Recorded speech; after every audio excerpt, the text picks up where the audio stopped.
Tu vas simplement tendre ta main vers moi. Ta main droite, élève ta main vers l'autel de prière et dis à l'Esprit de Dieu de me conduire, de me diriger, afin que je ne fasse rien de moi-même, mais que je sois dirigé par l'Esprit Saint de Dieu, au nom puissant de Jésus. Prie au nom de Jésus.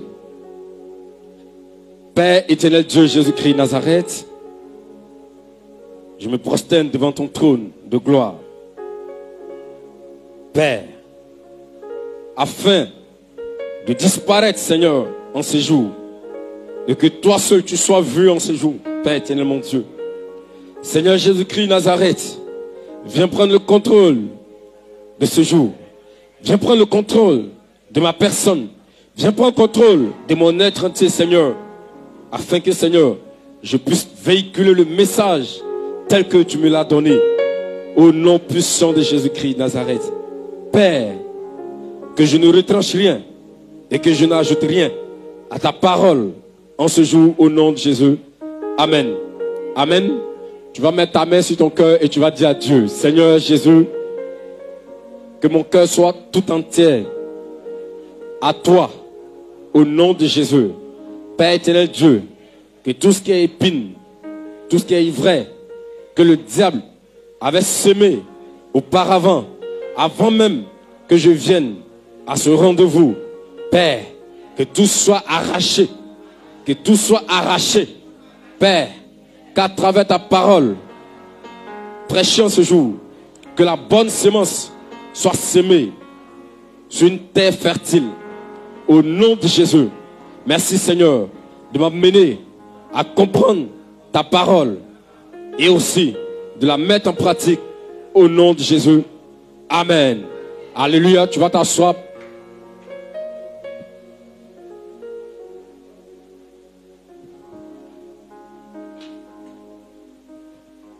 Message de ce jour.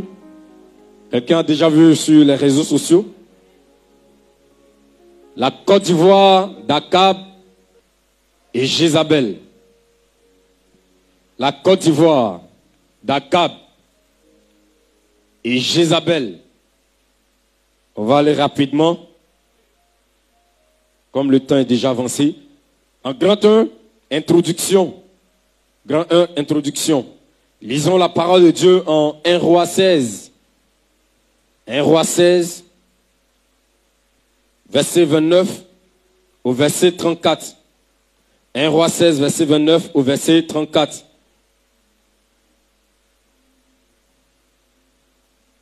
Je lis la parole du Seigneur.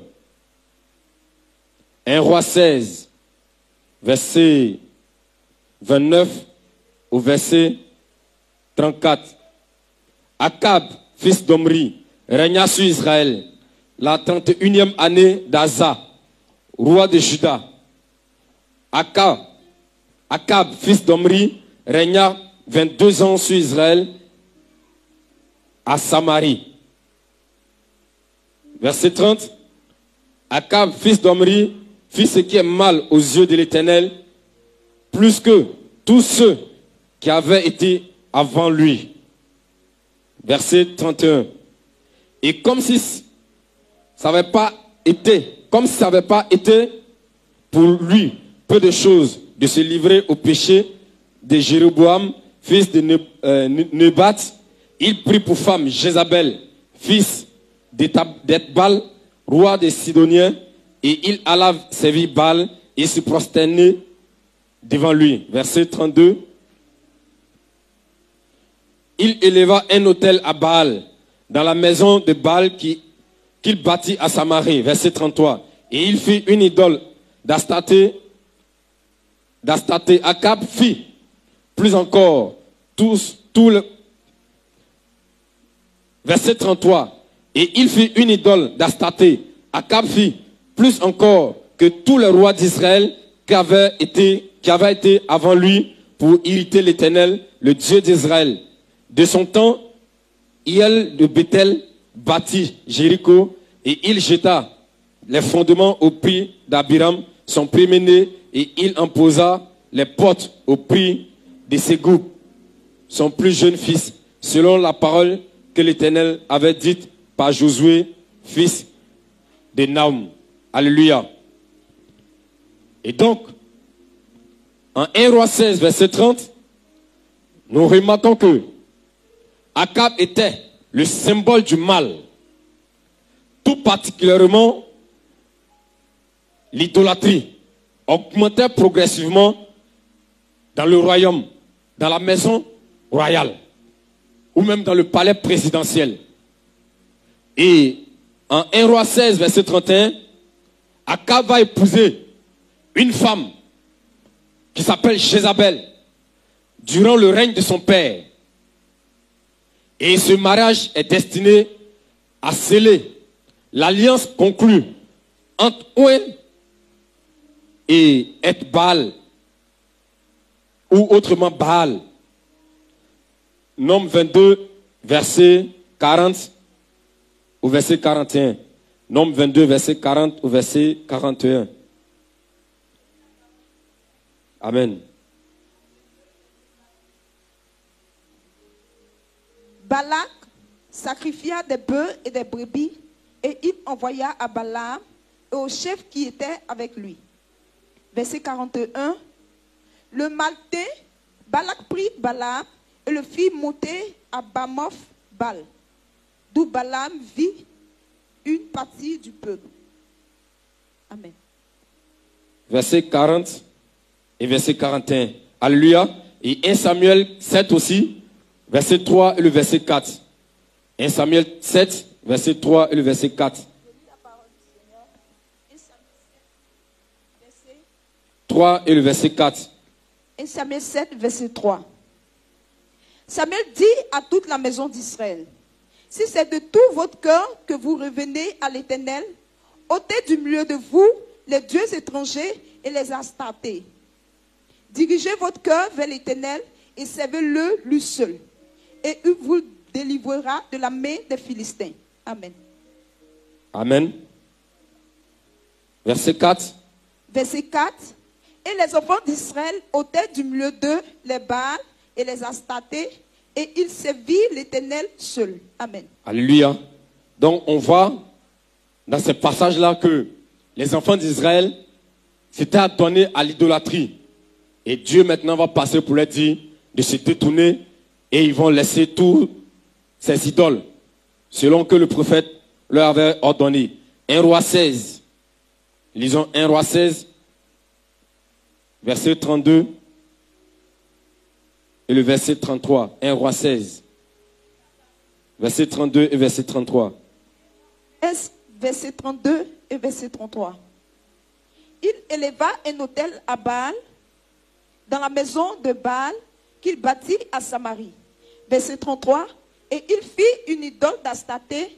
Akab fit plus encore que tous les rois d'Israël qui avaient été avant lui, pour irriter l'Éternel, le Dieu d'Israël. Amen. Alléluia. Donc on dit pour irriter le Dieu d'Israël. Parce que notre Dieu, c'est un Dieu qui est jaloux. Il ne veut pas qu'on partage sa gloire avec quelqu'un d'autre. Maintenant, lui, quand il devient roi en Israël, comme Salomon avait construit un temple en l'honneur de l'Éternel, Akab aussi, il va construire un temple, il va construire une maison en l'honneur de cette divinité étrangère qui est Baal.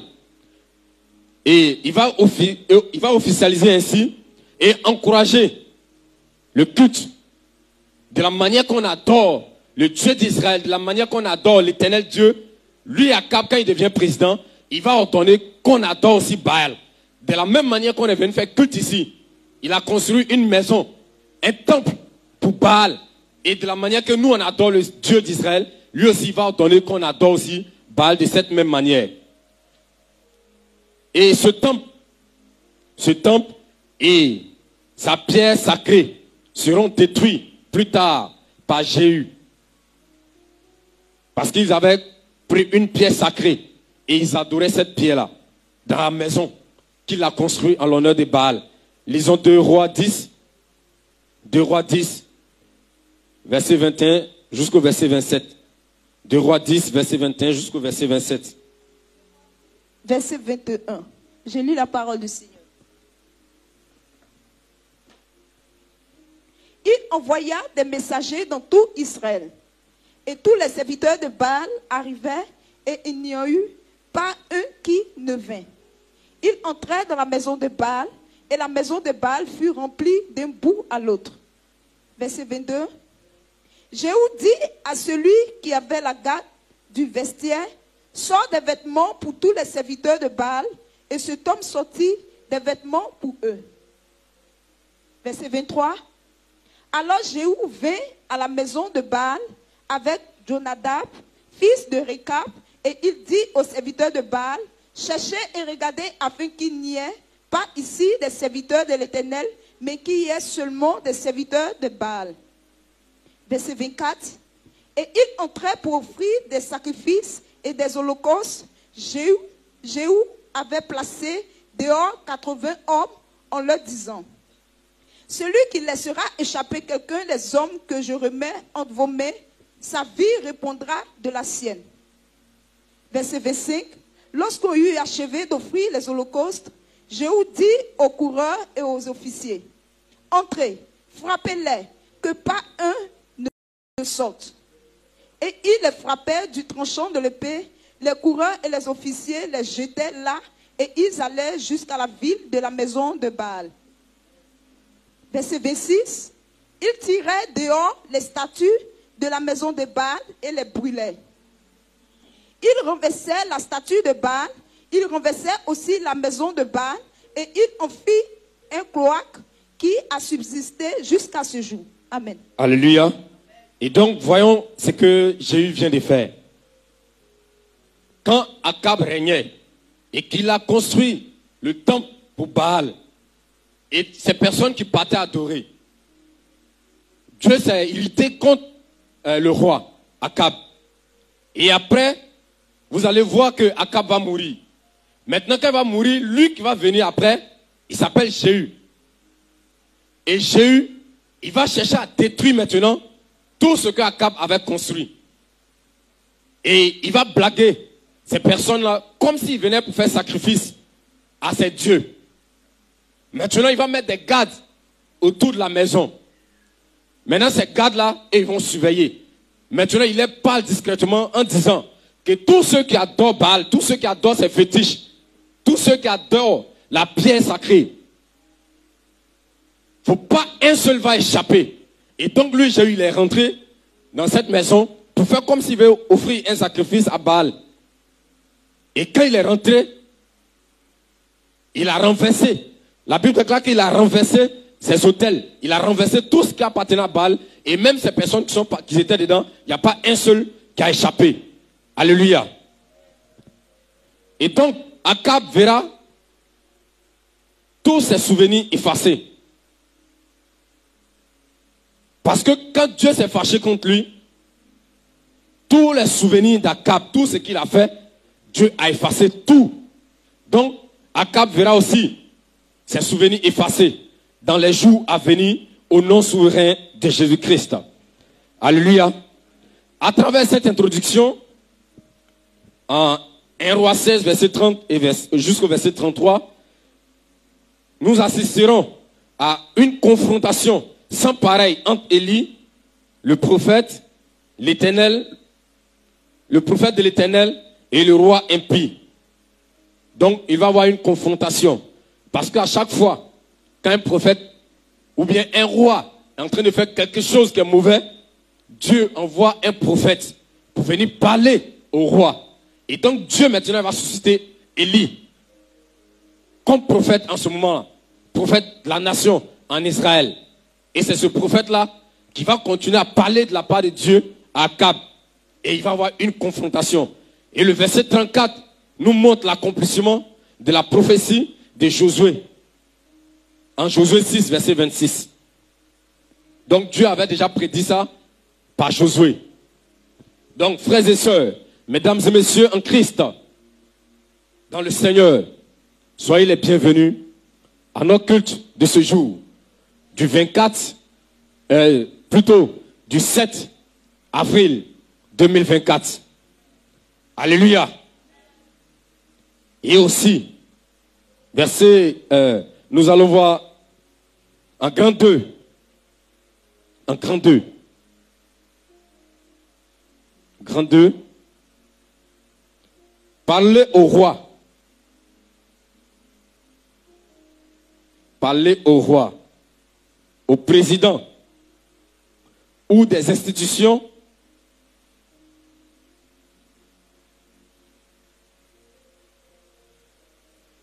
parler au roi,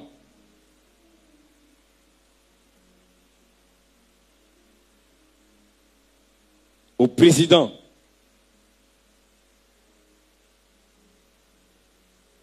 ou des institutions est-il un péché, une faute ou un délit? Grand 2. Parler au roi, au président ou des institutions est-il un péché, une faute ou un délit?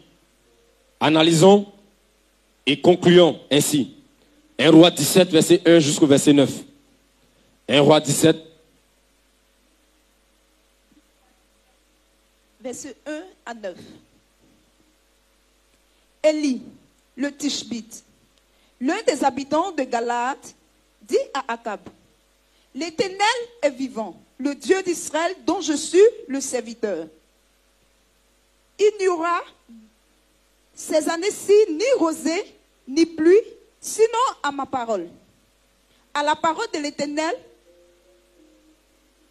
fut adressée à Élie en ces mots.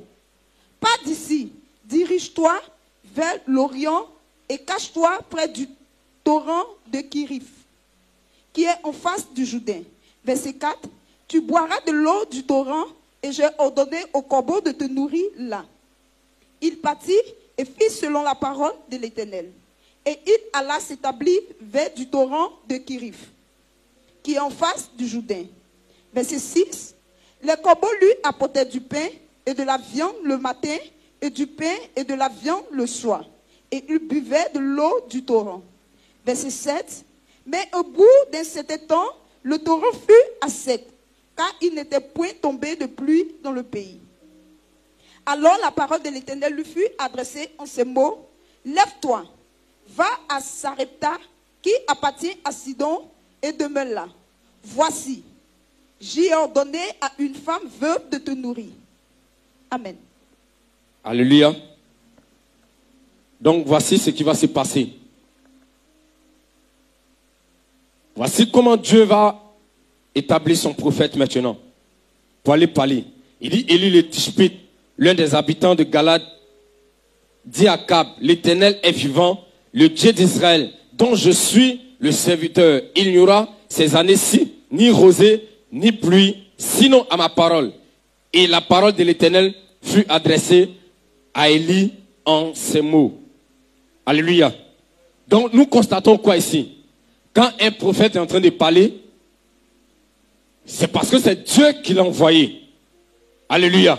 Donc ce n'est pas un prophète qui parle, mais c'est l'Éternel Dieu, créateur, qui parle à travers son prophète. Et les rois infidèles et idolâtres reçoivent toujours de l'Éternel des verdicts sans appel. Alléluia. Les rois infidèles et idolâtres reçoivent toujours de l'Éternel des verdicts sans appel.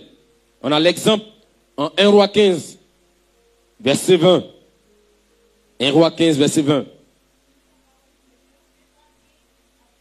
Verset 20. 1 Roi 15, verset 20. 15, verset 20.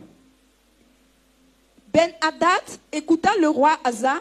Il envoya le chef de son armée contre les villes d'Israël. Et il bâtit Ijon, Dan, Abel-Beth, Maaka, tout Kinéroph et tout le pays de Nephtali. Amen. Amen. 1 Roi 16, verset 2. 1 Roi 16 à 2.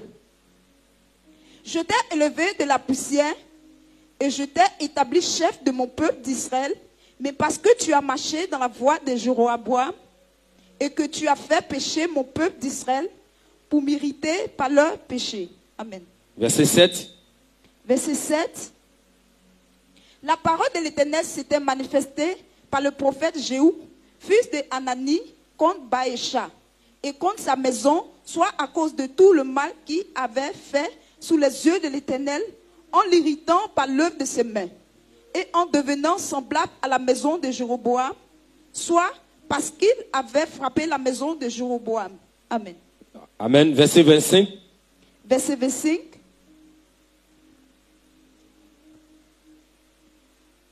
Omri fit ce qui est mal aux yeux de l'Éternel et il agit plus mal que tous ceux qui avaient été avant lui. Amen.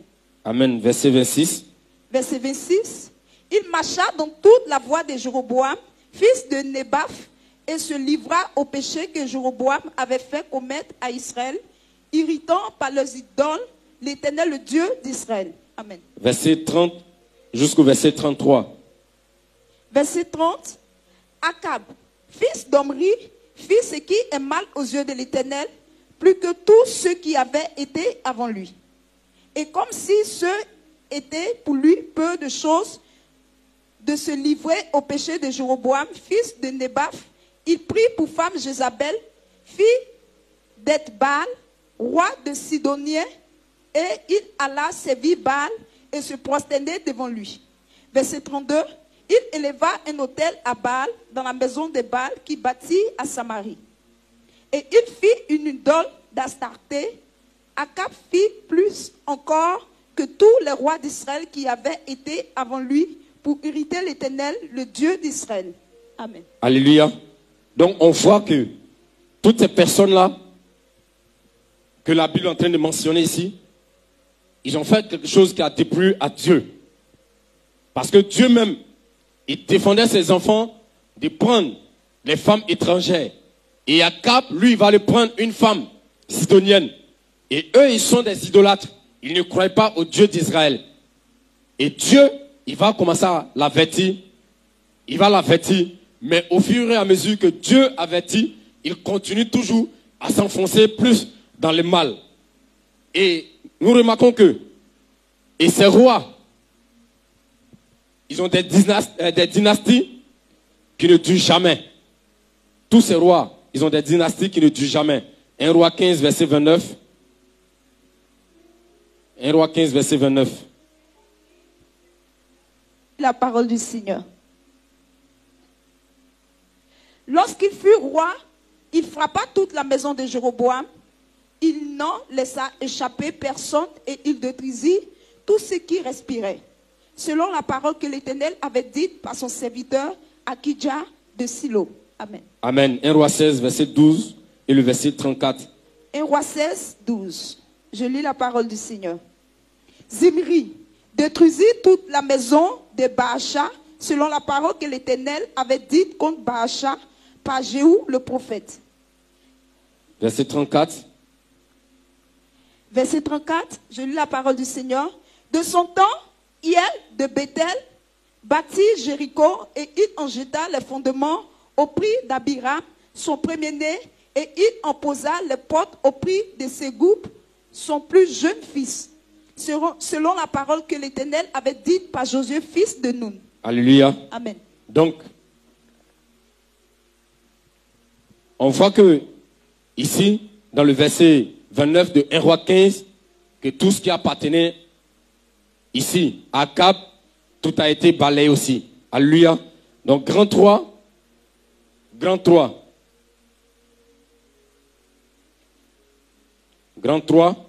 que l'on sache aujourd'hui que l'Éternel est Dieu en Côte d'Ivoire.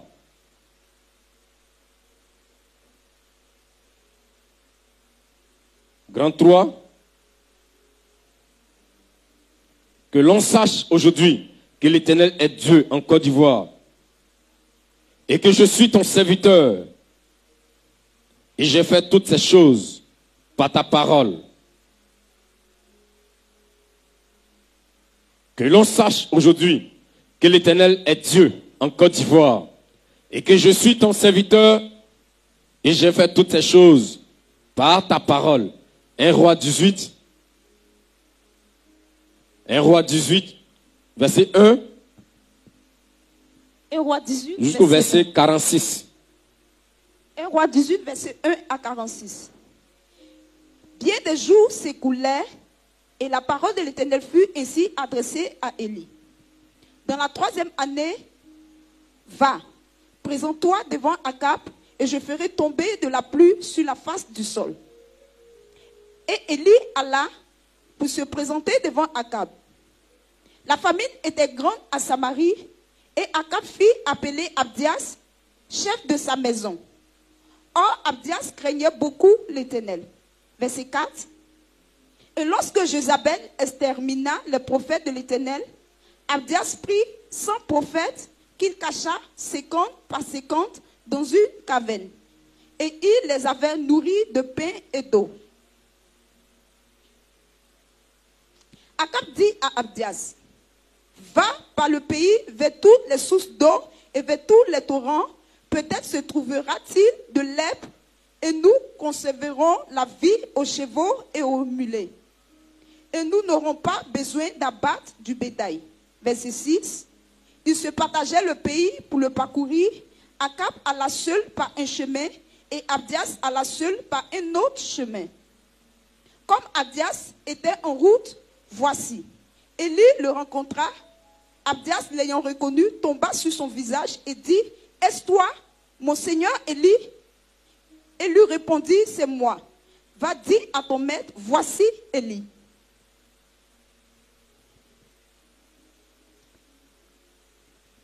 Verset 9. Et Abdias dit, quel péché ai-je commis pour que tu livres ton serviteur entre les mains d'Akab qui me fera mourir? Verset 10. L'Éternel est vivant. Il n'est ni nation ni royaume où mon maître n'est envoyé pour te chercher.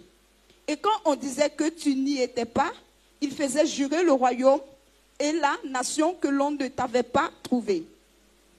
Et maintenant tu dis, va, dis à ton maître, voici Élie. Puis, lorsque je t'aurai quitté, l'Esprit de l'Éternel te transportera, je ne sais où. Et j'irai informer Akab qui ne te trouvera pas et qui me tuera. Cependant, ton serviteur craint l'Éternel dès sa jeunesse. Verset 13. N'a-t-on pas dit à mon Seigneur ce que j'ai fait quand Jézabel tua les prophètes de l'Éternel? J'ai caché 100 prophètes de l'Éternel, 50 par 50 dans une caverne, et je les ai nourris de pain et d'eau. Verset 14. Et maintenant tu dis, va, dis à ton maître, voici Élie. Il me tuera. Verset 15. Mais Élie dit, l'Éternel des armées dont je suis le serviteur est vivant. Aujourd'hui, je me présenterai devant Akab. Verset 16. Abdias, étant allé à la rencontre d'Akab, l'informa de la chose. Et Akab se rendit au-devant d'Élie. À peine Akab aperçut-il Élie qui lui dit, est-ce toi qui jettes le trouble? On dit et dit. Est-ce toi qui jettes le trouble en Israël? Verset 18. Élie répondit, je ne trouve point Israël, c'est toi au contraire et la maison de ton père, puisque vous avez abandonné les commandements de l'Éternel et que tu es allé après les Baals. Fais maintenant rassembler tout Israël auprès de moi. Fais maintenant rassembler tout Israël auprès de moi à la montagne du Carmel. Et aussi les 450 prophètes de Baal et les 400 prophètes d'Astaté qui mangent à la table de Jézabel. Verset 20. Akab envoya des messagers vers tous les enfants d'Israël et il rassembla les prophètes à la montagne du Carmel. Verset 21. Alors Élie s'approcha de tout le peuple et dit, jusqu'à quand clocherez-vous des deux côtés? Si l'Éternel est Dieu, allez après lui. Si c'est Baal, allez après lui. Le peuple ne lui répondit rien. Verset 22.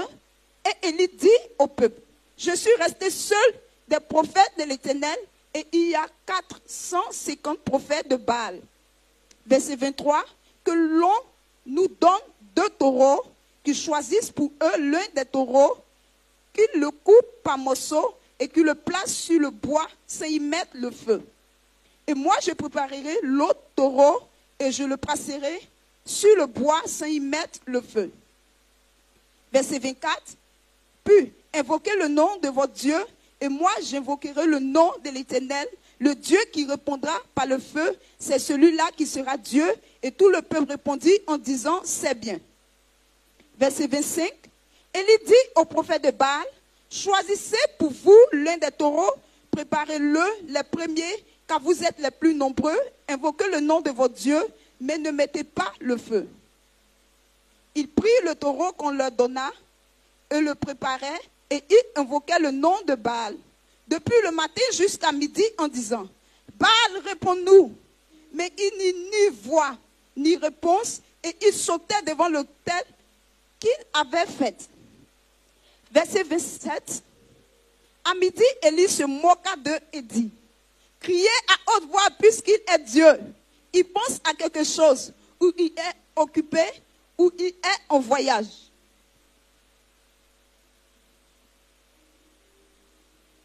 Peut-être qu'il dort et il se réveillera. Verset 28.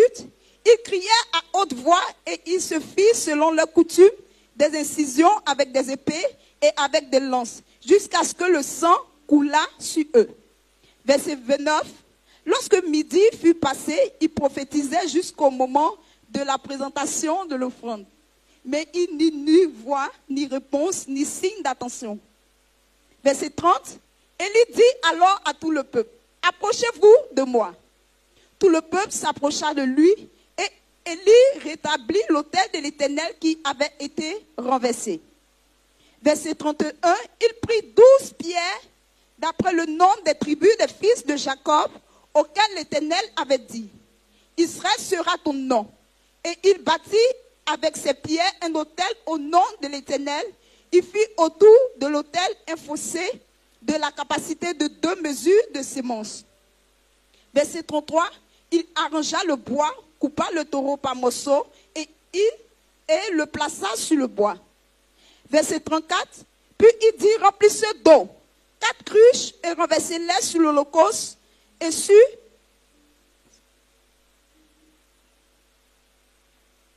le bois.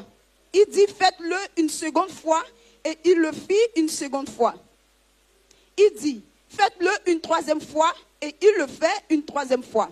Verset 35, l'eau coula autour de l'autel, l'on remplit aussi d'eau le fossé.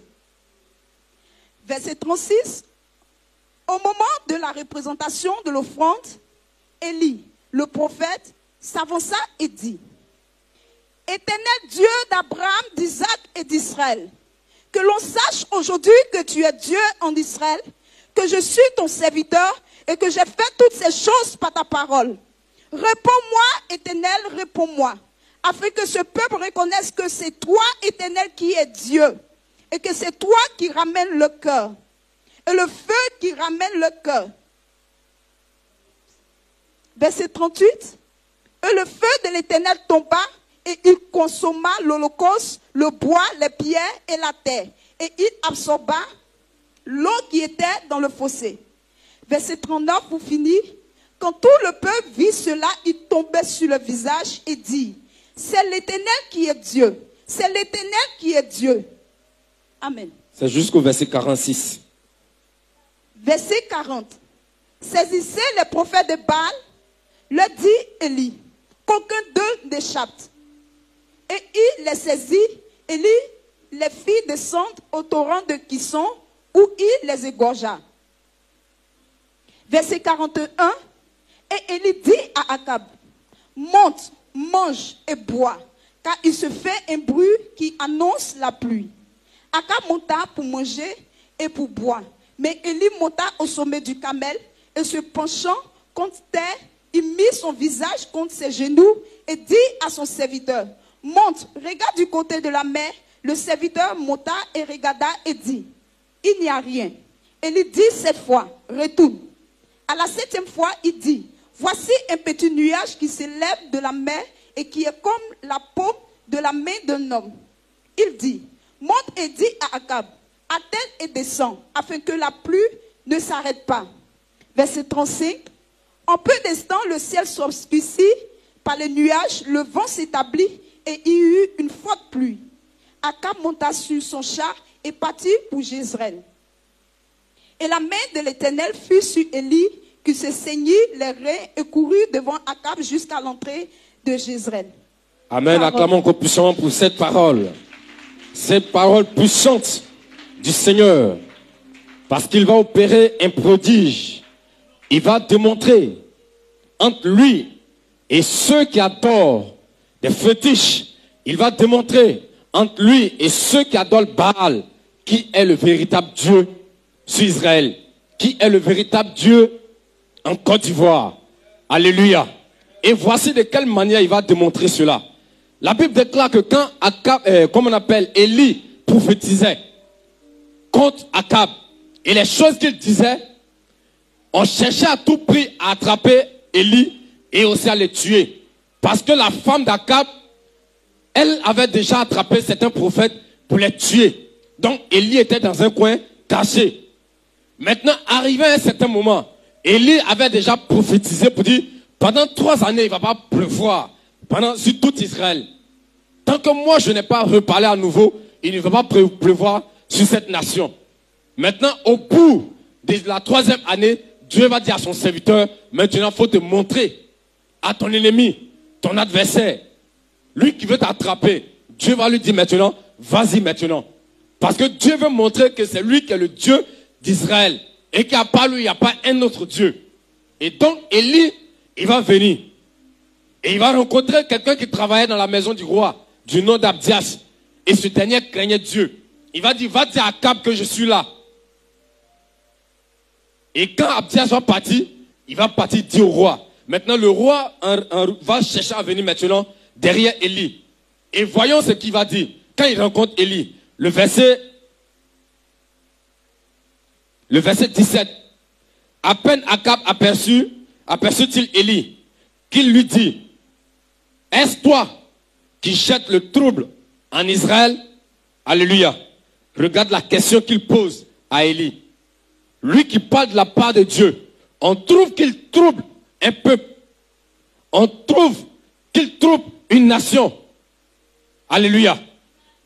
Et donc ce qui se passe en Côte d'Ivoire, c'est quelque chose qui s'est déjà fait avant. Ça a été déjà fait, comme on appelle, dans l'Ancien Testament. Parce que la Bible déclare qu'il n'y a rien de nouveau sous le soleil. Quand il lit Ecclésiaste 1, verset 9. Il dit rien de nouveau sous le soleil. Parce que ce qui a été avant, c'est ce qui sera. Alléluia. Donc le roi il va croiser Élie. Il va dire, est-ce toi qui jettes le trouble en Israël? C'est toi qui es en train de perturber le peuple. Et voici la réponse qu'Élie va lui dire, va lui donner. Verset 18 de 1 roi 18. Élie répondit, je ne trouble point Israël, c'est toi au contraire, et la maison de ton père, puisque vous avez abandonné les commandements de l'Éternel. Puisque vous avez abandonné les commandements de l'Éternel et que tu es allé auprès de Baal. Tu vois, non? Donc c'est comme si le roi, il faisait ce qui n'est pas bon. Ce qui n'est pas droit aux yeux de l'Éternel. Maintenant, Dieu, il parle par la bouche de son serviteur. Maintenant, quand il parle, c'est comme si quand il est en train de prophétiser, le peuple écoute. Maintenant, Akab, lui, il est dérangé par les prophéties que le peuple est en train de... par la prophétie que le prophète donne. Donc, il trouve que le prophète est en train de troubler le peuple. Il trouve que le prophète est en train de troubler la population. Or, au contraire, c'était lui. Le fait d'induire un peuple tout entier dans, comme on appelle, l'idolâtrie, tu es en train de les troubler. Ce n'est pas seulement que physique, mais de façon spirituelle, tu es en train de les troubler. Parce que quand ils vont mourir dans ce qu'ils sont en train de faire, c'est un enfer directement. Alléluia.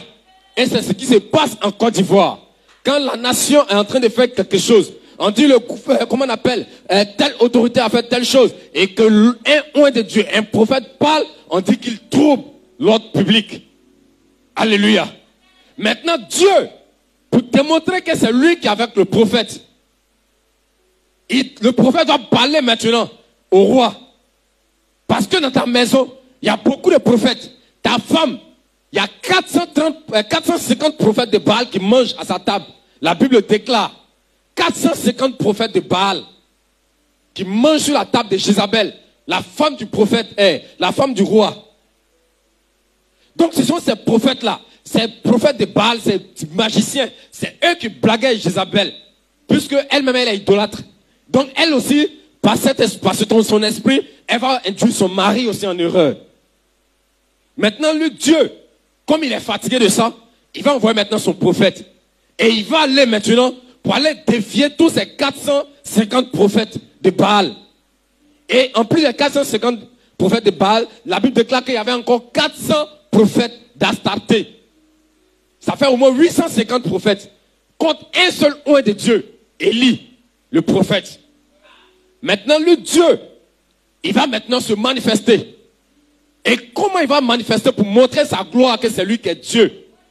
Il dit maintenant que tous les prophètes de Baal se rassemblent dans un lieu.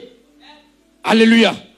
Frère, vous vous souvenez que le prophète de Dieu se tenait sur cette même chaire, sur l'autel, et il parlait à toute la nation. Il dit, si quelqu'un croit que je suis un faux prophète, et que dans toute la Côte d'Ivoire, que Jésus-Christ n'est pas Dieu, que c'est eux qui sont les vrais serviteurs de Dieu, ils sont les vrais pasteurs, ils n'ont qu'à les inviter devant une chaîne télé. Il a lancé ce défi depuis longtemps. De cette même manière qu'Élie a fait ce défi à tous ses prophètes, l'homme de Dieu a fait pareil. Et il n'y a eu personne dans cette nation qui puisse ouvrir sa bouche. Tout ce que les gens trouvent à dire, c'est dénigrer, critiquer et dire que c'est un faux. Mais il dit, si vous voulez que, pour montrer que en qui Jésus-Christ vit, convoquez toutes les religions, tous les pasteurs, les leaders des religions, qu'on nous invite dans une chaîne télé.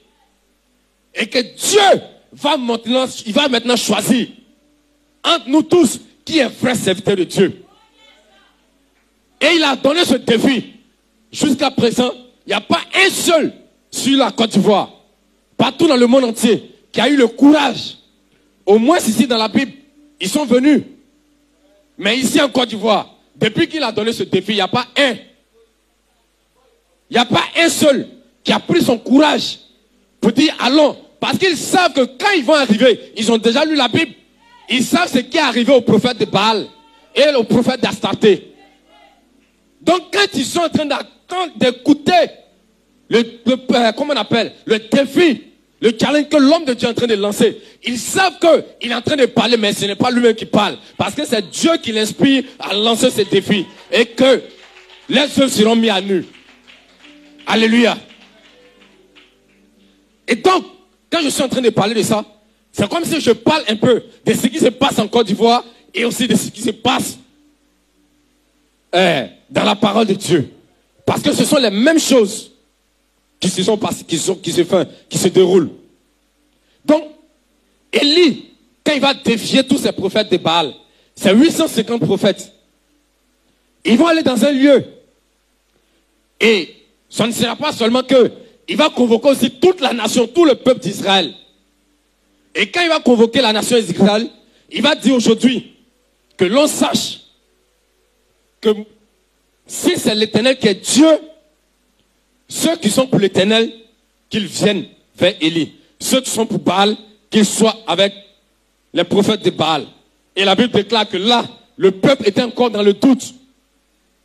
Ils étaient encore dans le doute et ils ne savaient pas si c'est Élie qui a la vraie puissance de Dieu ou bien c'est les prophètes de Baal qui ont la puissance. Donc ils étaient là. Maintenant, place au défi. Et la Bible déclare que il a donné d'abord, ils ont creusé un trou.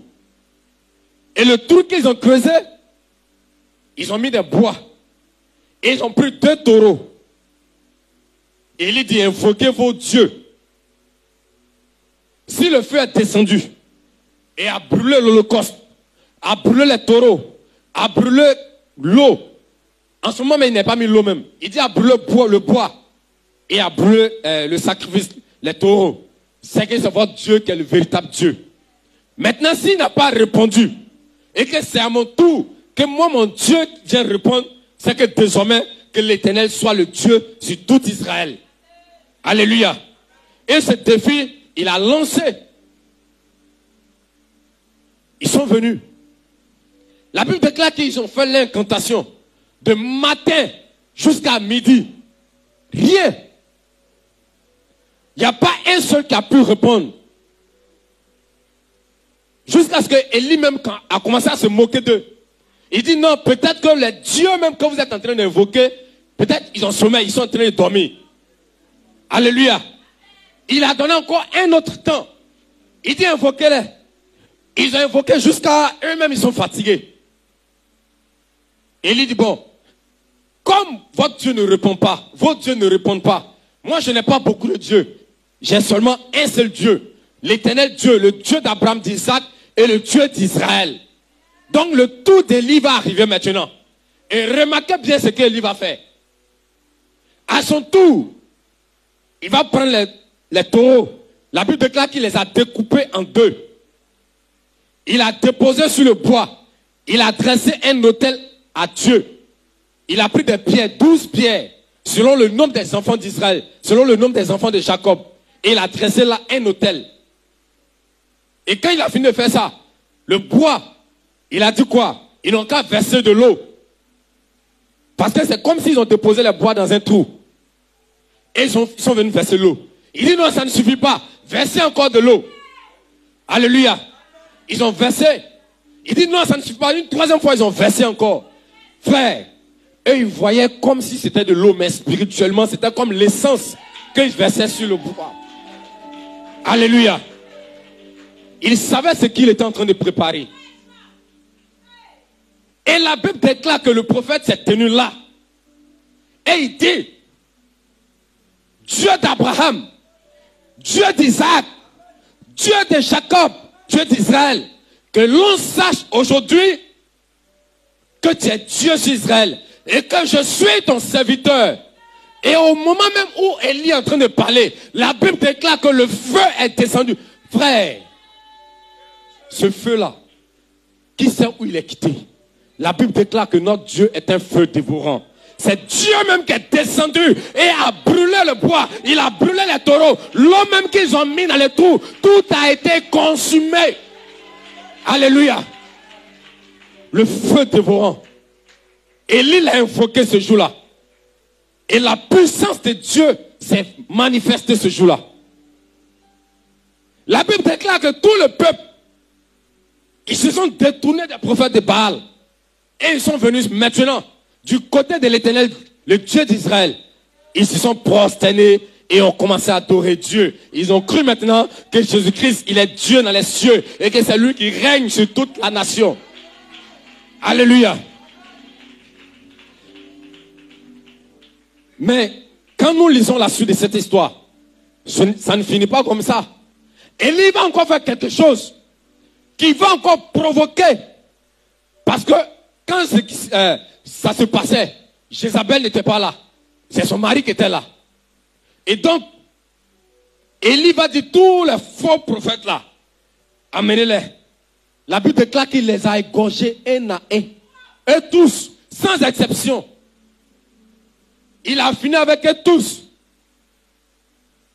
Et maintenant, comme c'était déjà la 3e année, qui était déjà son thème, parce qu'il avait prophétisé en disant que pendant 3 années, il ne va pas pleuvoir sur tout Israël. Et lorsque la 3e année est arrivée, il dit au roi maintenant, il faut retourner chez toi. C'est comme s'il est en train de montrer que c'est lui qui est le serviteur de Dieu. Parce qu'il avait prévenu Akab pour dire pendant 3 années, il ne va pas pleuvoir, il ne croyait pas. Et maintenant, pendant les 3 années se sont écoulées, il pensait que c'est un fait naturel. Maintenant, pour montrer que c'est lui, à cause de sa parole qu'il a dite, il dit, il faut partir. Parce que si tu ne rentres pas vite chez toi, la pluie va te mouiller. Et le roi s'en va. Il envoie son serviteur. Il dit, va et regarde du côté de la mer. Le serviteur, son serviteur se lève, il s'en va, il regarde. Il dit, non, il n'y a rien. Il dit, il faut repartir encore. Il se lève, il s'en va. Il dit, il n'y a rien. Jusqu'à 7 fois. Et la 7e fois, quand il est allé, il est venu dire au prophète Élie. Il dit, j'ai vu des nuages. C'est comme ces petits comme ça, sous forme d'une paume. Il dit à son serviteur, va dire à Akab de se dépêcher, parce qu'il va pleuvoir. Alléluia. Et lorsqu'il est parti, la Bible déclare qu'il est rentré. En même temps, le temps a changé et la pluie est venue, comme Élie l'avait dit à Akab. Alléluia. Et donc, ça ne va pas finir comme ça. Donc, on va continuer pour voir maintenant c'est que la femme du prophète Akab, parce que la Bible déclare que les prophètes qu'ils ont convoqués et que Élie avait tués, ce sont des prophètes qui mangeaient à la table de Jézabel. Alléluia. Donc, Continuons, grand 4. Jézabel, la femme du roi. Jézabel, la femme du roi. 1 Roi 19, verset 1 jusqu'au verset 3. 1 Roi 19, verset 1 jusqu'au verset 3. 1 Roi 19, verset 1 à 3. Je lis la parole du Seigneur. Amen. Akab rapporta à Jézabel tout ce qu'avait fait Élie et comment il avait tué par l'épée tous les prophètes. Verset 2. Jézabel envoya un messager à Élie pour lui dire: que le Dieu me traite dans toute la rigueur si demain à cette heure je ne fais de ta vie ce que tu as fait de la vie de chacun d'eux. Élie voya cela, se leva et s'en alla pour sauver sa vie. Il arriva à Beersheba qui appartient à Juda et il laissa son serviteur. Amen. Alléluia. Donc Jézabel n'était pas au courant de ce qui s'est passé. Voilà son mari, le zombie de Jézabel. Il arrive maintenant et il raconte, voilà, pour dire, tes prophètes là, ceux qui mangent toujours à ta table ici. Il y a le prophète Élie l'a tué. Et le verset 2, qu'est-ce qu'il dit? Et Jézabel va prendre comme décision. Il dit, Jézabel envoya un messager à Élie pour lui dire que les dieux, tu vois, elle-même elle ne croit pas à un seul Dieu. Hein. Elle dit que les dieux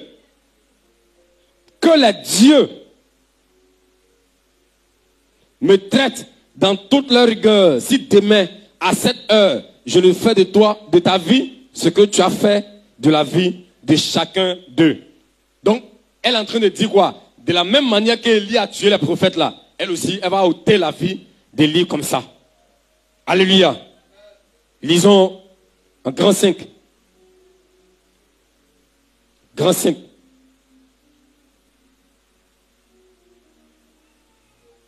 Quand le roi cherche à tuer un prophète, ou à l'arrêter, est-ce que cela veut dire que c'est un faux prophète? Quand le roi cherche à tuer un prophète ou l'arrêter, cela veut-il dire que c'est un faux prophète? 1 Roi 19, verset 9 jusqu'au verset 18. 9, verset 9 à 18. Je lis la parole du Seigneur. Et là, il entra dans la caverne et y passa la nuit. Et voici la parole de l'Éternel lui fut adressée en ces mots. Que fais-tu ici, Élie? Il répondit, j'ai déployé mon zèle pour l'Éternel, le Dieu des armées, car les enfants d'Israël ont abandonné ton alliance. Ils ont renversé tes autels et ils ont tué par l'épée tes prophètes. Je suis resté, moi seul, et ils cherchent à m'ôter la vie. Verset 11, l'Éternel dit, sors et tiens-toi dans la montagne devant l'Éternel. Et voici l'Éternel passa. Et devant l'Éternel, il y eut un vent fort et violent qui déchirait les montagnes et brisait les rochers. L'Éternel n'était pas dans le vent, et après le vent, ce fut un tremblement de terre. L'Éternel n'était pas dans le tremblement de terre, et après le tremblement de terre, un feu. L'Éternel n'était pas dans le feu. Et après le feu, un murmure doux et léger.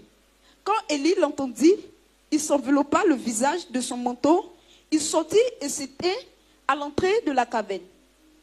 Et voici, une voix lui fit entendre ces paroles. Que fais-tu ici, Élie? Verset 14, il répondit. J'ai déployé mon zèle pour l'Éternel, le Dieu des armées, car les enfants d'Israël ont abandonné ton alliance, ils ont renversé tes autels et ils ont tué par l'épée tes prophètes. Je suis resté, moi, seul. Et ils cherchent à m'ôter la vie. Verset 15, l'Éternel lui dit, va, reprends ton chemin par le désert jusqu'à Damas, et quand tu seras arrivé, tu oindras Hazaël pour roi de Syrie. Tu oindras aussi Jéhou, fils de Nemchi, pour roi d'Israël, et tu oindras Élisée, fils de Shaphat, d'Abel Méola, pour prophète de ta place. Verset 17. Et il arriva que celui qui échappera à l'épée de Hazaël Jéhu le fera mourir. Et celui qui échappera à l'épée de Jéhu, Élisée le fera mourir. Verset 18. Mais je laisserai en Israël 7000 hommes, tous ceux qui n'ont point fléchi les genoux devant Baal et dont la bouche ne l'a point baisé. Verset 19. Élie partit de là et il trouva Élisée, fils de Shaphat, qui labourait. Il y avait devant lui 12 paires de bœufs et il était avec la 12e. Élie s'approcha de lui et il jeta sur lui son manteau. Amen. Amen. Ok, c'était jusqu'au verset 18. Donc, quand la sœur, elle a lu ce passage, est-ce que cela veut dire que le fait qu'on cherchait à tuer Élie, est-ce que c'était un faux prophète? La Bible déclare que même quand il allait se cacher, là où il est caché encore, Dieu lui parle. Il lui dit, fais ceci. Et encore par le même prophète Élie, Dieu maintenant va chercher à changer les choses en Israël. Pendant que Akab régnait encore, Dieu va lui dire, il fallait un autre roi, comme roi en Israël. Il fallait une autre personne, comme roi en Israël. Et toi aussi, après toi, parce que tu vas revenir vers moi. Et tu vas un autre aussi comme prophète. C'est comme si Dieu est en train de changer les choses. Parce qu'il savait que le temps d'Élie était déjà fini. Et qu'un autre devait prendre la place. Et que le temps d'Akab aussi, son règne était déjà fini. Donc, il devait changer et remplacer par quelqu'un. Donc, Dieu continue à parler à son prophète. Malgré qu'on cherche à le tuer. Donc, même si on cherche à arrêter quelqu'un, on cherche à tuer quelqu'un, cela ne fait pas de lui, ou bien d'elle, une fausse personne. L'esprit de Jézabel, et même d'Akab, c'est un esprit qui ne meurt pas. Et cet esprit vit jusqu'à présent. Alléluia. Quand nous lisons Matthieu 14, du verset 1 jusqu'au verset 14, la Bible déclare que Jean-Baptiste, il a été arrêté. Par qui? Hérode, à cause de Hérodias, il a été tué. Donc c'est le même esprit qui animait Hérode et puis le même esprit qui animait Hérodias aussi. L'esprit de Jézabel et l'esprit d'Akab. Parce que c'est sous l'ordre d'Hérodias. Elle est là, elle parle en bas et puis son mari, il exécute. Et jusqu'à présent à Abidjan, en Côte d'Ivoire, le même esprit règne. Alléluia. Faut dire à ton frère, l'esprit de Jézabel va quitter la Côte d'Ivoire aujourd'hui. Alléluia. Grand 6. Même le roi cruel et idolâtre reçoit par moments les faveurs. Même le roi cruel et idolâtre reçoit par moments les faveurs de l'Éternel qui lui donne aussi souvent certaines victoires. Souvent là, tu vois le président, tu vois le roi, tu vois l'autorité. Tu dis, mais cette personne a fait de mauvaises choses. Mais Dieu lui accorde souvent certaines faveurs. Alléluia. Ce n'est pas parce que ce qu'il fait, Dieu aime. Mais c'est lui Dieu. Il accorde sa grâce à qui il veut. Sa faveur à qui il veut. Il peut mettre la fin à la vie d'une personne quand il veut, comment il veut. Alléluia. Donc ce n'est pas à toi de prier, de dire non Seigneur, il faut finir avec un frère X. Alléluia. On peut prier pour que Dieu enlève le mal dans notre nation. Mais on ne prie pas pour que Dieu tue une personne en disant son nom. Comme ça. Alléluia. 1 Roi 20.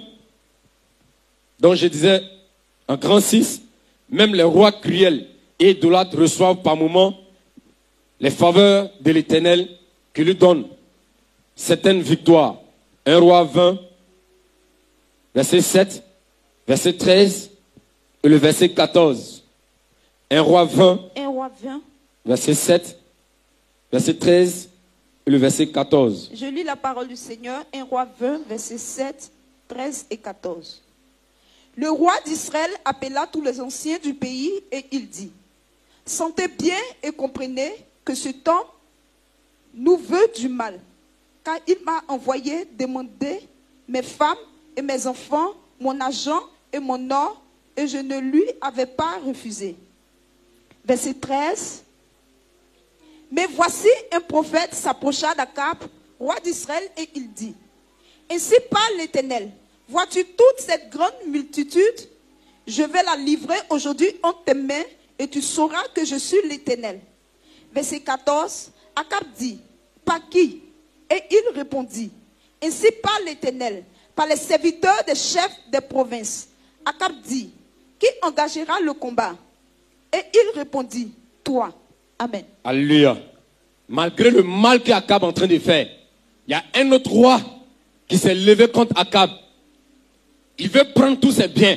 Il veut prendre tous ses enfants, sa femme. Il veut prendre son or, son argent. Maintenant, lui, Dieu, c'était une bonne occasion pour livrer Akab entre la main de son ennemi. Mais il va envoyer un de ses serviteurs pour lui dire non. Ce qu'il est en train de dire là, il ne pourra pas faire. Parce que Dieu voulait humilier ce roi-là aussi. Alléluia. Grand 7. Voici la Côte d'Ivoire d'Akab et de Jézabel. Voici la Côte d'Ivoire d'Akab et de Jézabel.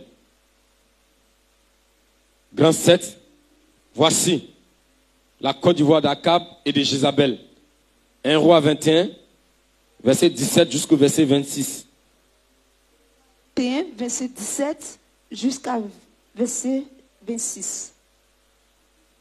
Alors la parole de l'Éternel fut adressée à Élie le Tishbite en ces mots. Lève-toi, descends au devant d'Akab, roi d'Israël, à Samarie.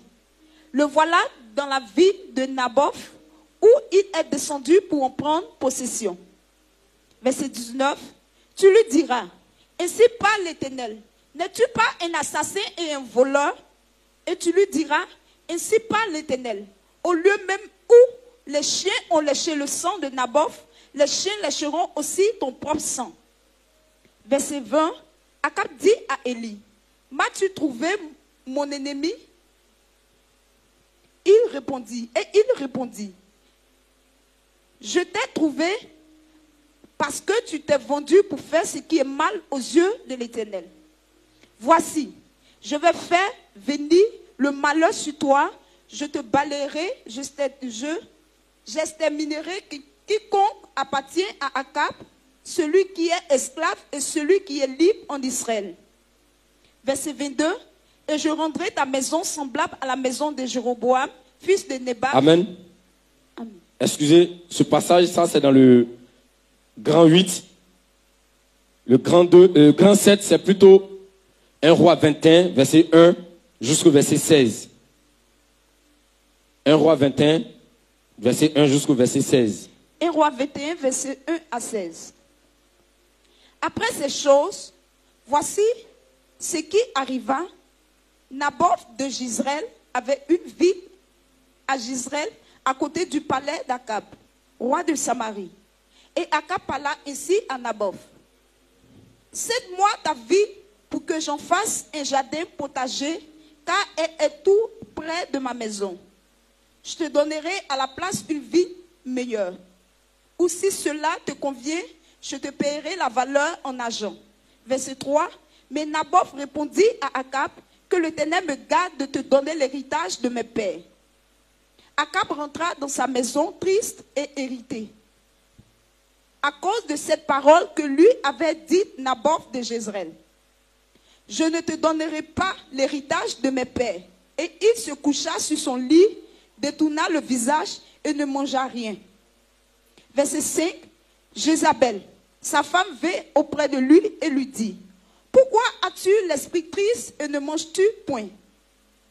Il lui répondit, j'ai parlé à Naboth de Jezreel et je lui ai dit, cède-moi ta vie pour de l'argent, ou si tu veux, je te donnerai une autre vie à la place. Mais il a dit, je ne te donnerai pas ma vie. Alors Jézabel, sa femme, lui dit, est-ce bien toi maintenant qui exerces la souveraineté sur Israël? Lève-toi, prends de la nourriture et que ton cœur se réjouisse, moi je te donnerai la vie. De Naboth de Jezreel. Verset 8. Et elle écrivit au nom d'Akab des lettres qu'elle scella du sceau d'Akab et qu'elle envoya aux anciens et aux magistrats qui habitaient avec Naboth dans sa ville. Verset 9. Voici ce qu'elle écrivit dans ses lettres. Publiez un jeune, placez Naboth à la tête du peuple et mettez en face de lui de méchants hommes qui déposeront ainsi contre lui. Tu as maudit Dieu et le roi. Puis menez-le dehors, lapidez-le et qu'il meure. Verset 11. Les gens de la ville de Naboth, les anciens et les magistrats qui habitaient dans la ville, agirent comme Jézabel leur avait fait dire, d'après ce qui était écrit dans les lettres qu'elle leur avait envoyées. Verset 12. Il publiait un jeûne et il plaçait Naboth à la tête du peuple. Les deux méchants hommes vinrent se mettre en face de lui et ces méchants hommes déposaient ainsi devant le peuple contre Naboth.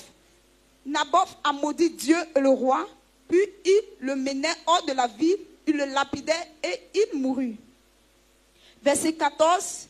Et il envoyait dire à Jézabel, Naboth a été lapidé et il est mort.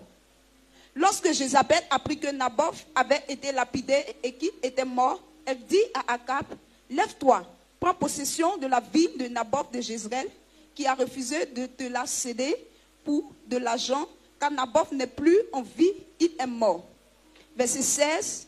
Akab, entendant que Naboth était mort, se leva pour descendre à la ville de Naboth de Jezreel, afin d'en prendre possession. Verset 17. C'est jusqu'au verset 16. Amen. Ce passage résume quoi ici? Akab, il est quelqu'un qui écoute beaucoup sa femme. Alléluia. Et sa femme est celle qui l'induit toujours dans les mauvaises choses, à prendre de mauvaises décisions, à faire les mauvaises choses. Alléluia. La Bible déclare que devant la maison d'Akab, il y avait un homme du nom de Naboth qui avait son jardin. Et c'était comme un héritage familial qu'ils l'ont accordé. Maintenant, lui, comment on appelle, Akab, il a aimé le territoire. Il vient dire maintenant à Naboth que lui, il veut acheter dans la main de Naboth. Il dit non, je ne peux pas te vendre. Parce que ça, c'est un héritage familial. Et quand il a venu parler à Akab, Akab n'a pas réagi, n'a pas fait mauvaise chose à ce dernier. Il s'est retourné chez lui tout triste. Et quand il est arrivé à la maison, sa femme Jézabel a vu qu'il était triste. Elle lui a posé la question. Et il a dit, voici, je voulais tel endroit. Et le monsieur a refusé de me vendre son terrain. Et regardez comment elle va blaguer son mari. Frère, ce n'est pas parce que tu t'appelles Akab, ce n'est pas parce que c'est toi qui es l'autorité suprême dans une nation, ça veut dire que ceux qui sont en bas de toi, tu dois les piétiner. Et regarde comment elle va lui blaguer. Elle va lui dire, c'est toi qui es le maître souverain en Israël, ou bien c'est Naboth.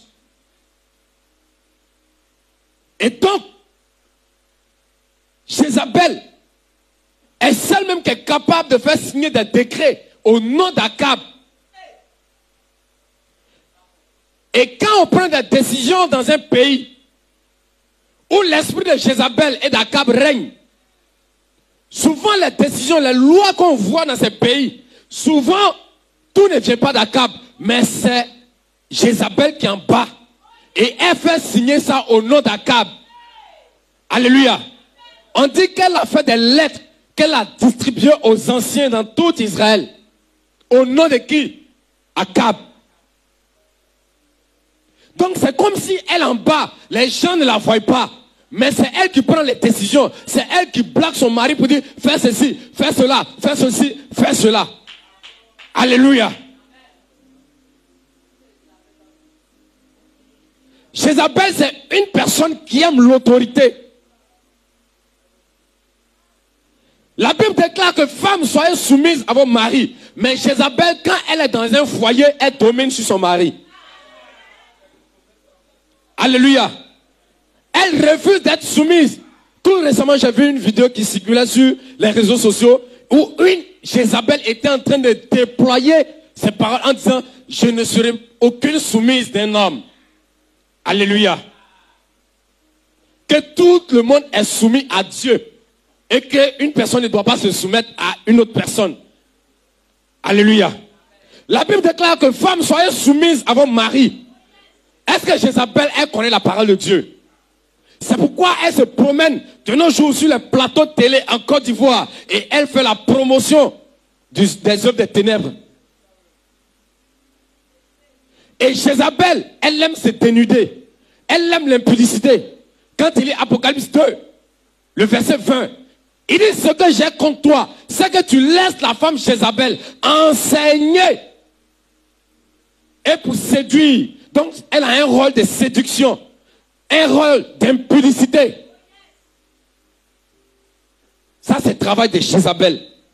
Elle aime enseigner la parole de Dieu. Dieu dit dans sa parole, je ne permets pas à la femme d'enseigner.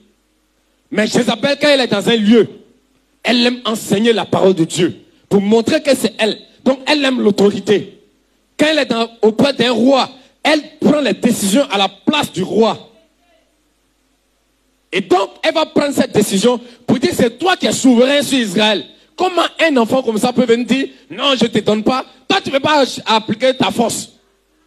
Et maintenant, elle va comploter maintenant par la lettre qu'elle va distribuer aux nations, aux anciens. Ils vont comploter contre Naboth. Ils vont le lapider. Il va mourir. À cause de qui? Les gens ont vu que c'est Akab qui a parlé. Mais en bas, c'était Jézabel qui a donné. Et le verset 16 dit, quand ils l'ont tué, au verset 16 jusqu'au verset, du verset 15 au verset 16, elle lui a dit qu'il est mort, il fallait le prendre maintenant. Et tu vois en Côte d'Ivoire, ils ne sont pas contents, mais on casse les terrains, on casse les maisons pour s'accaparer de leurs coins. Oh, ils ont acheté ça avec leurs propres argent. Il y a des personnes, ils ont hérité ça. Depuis au temps d'Oufoué-Boigny, c'est pour eux le terrain.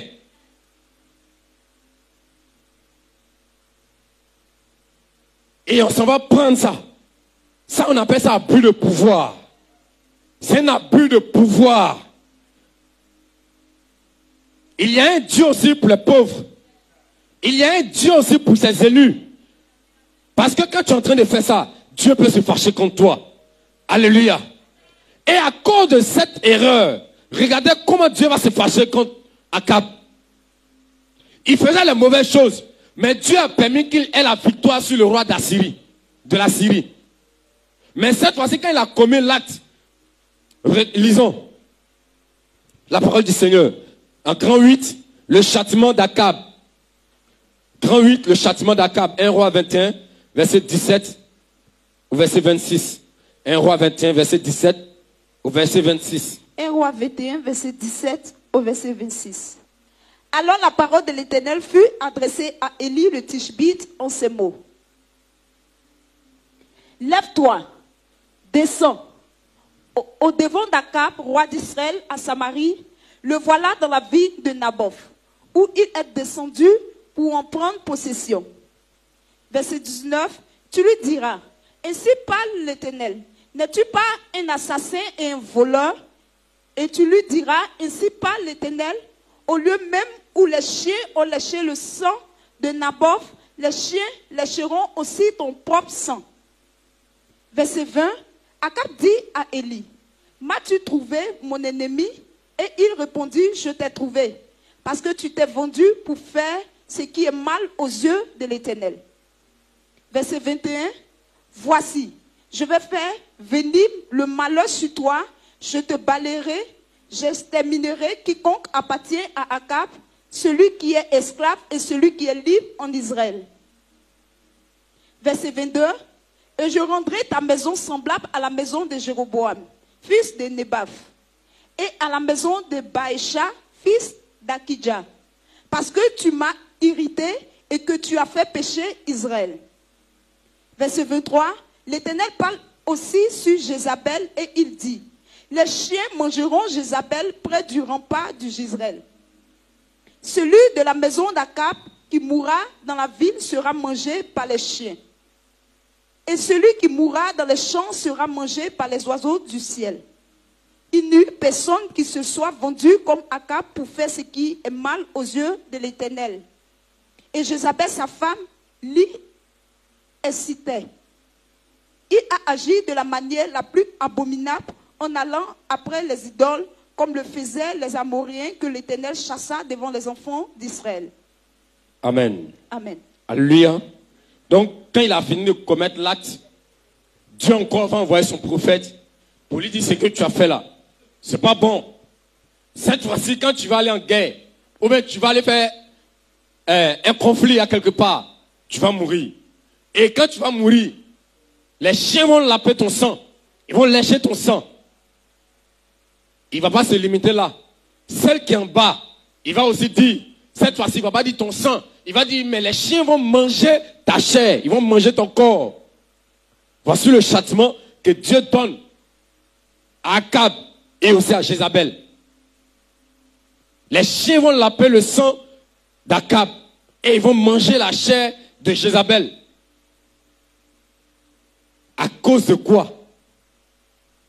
Une petite erreur. Ou même une grande erreur.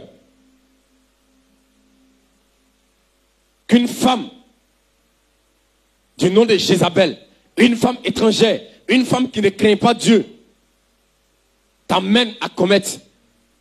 Alléluia. Frère, quand tu as une femme, il faut aussi apprendre à la connaître. Comment elle est? Quelles sont tes réactions? Est-ce que les décisions que tu prends, est-ce que c'est toi-même? Ou bien c'est ta femme qui te pousse à prendre toujours les décisions? Et quand tu prends cette décision, quel est le résultat final? Tu vas savoir si tu as une Jézabel dans ta maison. Alléluia. Grand 9. Notre Dieu écoute même la repentance du roi infidèle et idolâtre. Regardez son amour. Notre Dieu est un Dieu plein d'amour, parce qu'il est amour lui-même. Grand 9, notre Dieu écoute même la repentance du roi infidèle et idolâtre. 1 Roi 21, verset 27, jusqu'au verset 29. 21, verset 27 à 29. Après avoir entendu les paroles d'Élie, Akab déchira ses vêtements, il mit un sac sur son corps et il jeûna.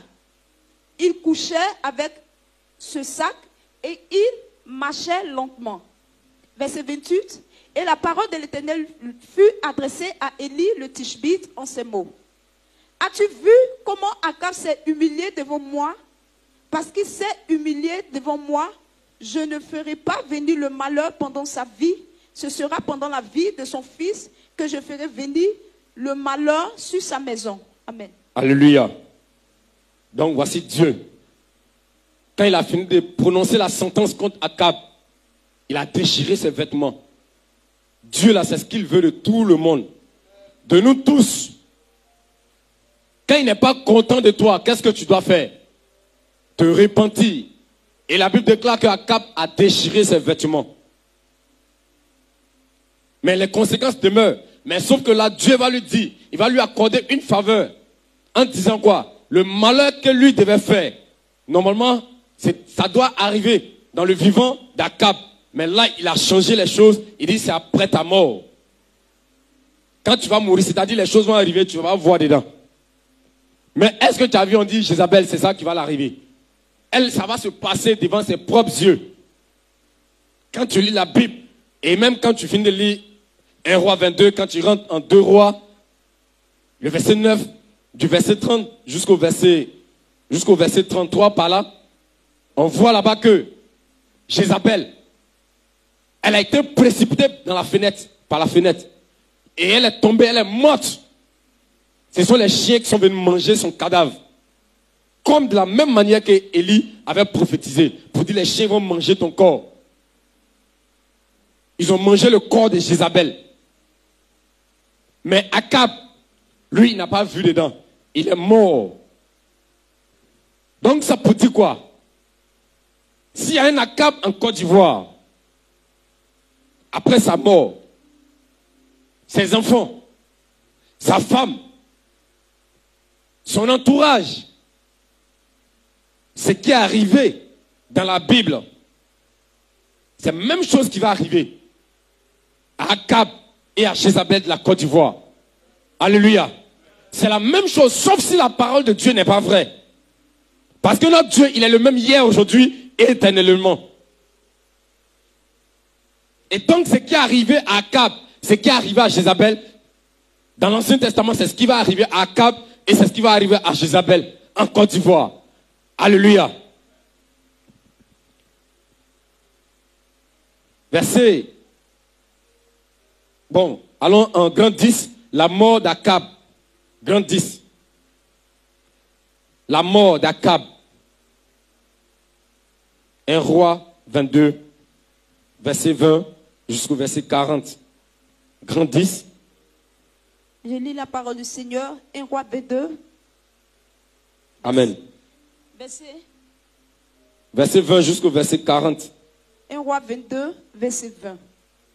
Et l'Éternel dit, qui séduira Akab pour qu'il monte à Ramoth en Galade et qu'il y périsse? Il répondit l'un d'une manière, l'autre d'une autre. Verset 21. Et un esprit vint se présenter devant l'Éternel et dit, moi, je le séduirai. L'Éternel lui dit, comment? Je sortirai, répondit-il, et je serai un esprit de mensonge dans la bouche de tous ces prophètes. L'Éternel dit, tu le séduiras et tu en viendras à bout. Sors et fais ainsi. Et maintenant, voici, l'Éternel a mis un esprit de mensonge dans la bouche de tous tes prophètes qui sont là.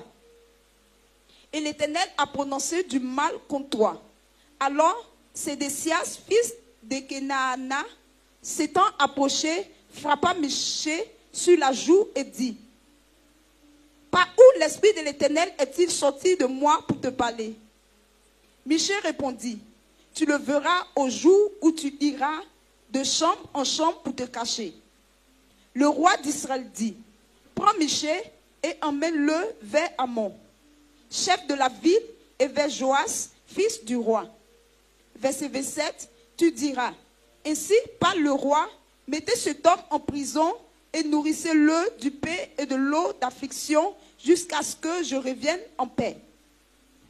Verset 28, et Michée dit, si tu reviens en paix, l'Éternel n'a point parlé par moi. Il dit encore, vous tous, peuple, entendez. Le roi d'Israël et Josaphat, roi de Juda, montèrent à Ramoth en Galade. Amen. Jusqu'au verset 40. Verset 30. Le roi d'Israël dit à Josaphat, je veux me déguiser pour aller au combat. Mais toi, revêt-toi de tes habits. Et le roi d'Israël se déguisa et alla au combat. Le roi de Syrie avait donné cet ordre aux 32 chefs de ses chars, vous n'attaquerez ni petit ni grand, mais vous attaquerez seulement le roi d'Israël.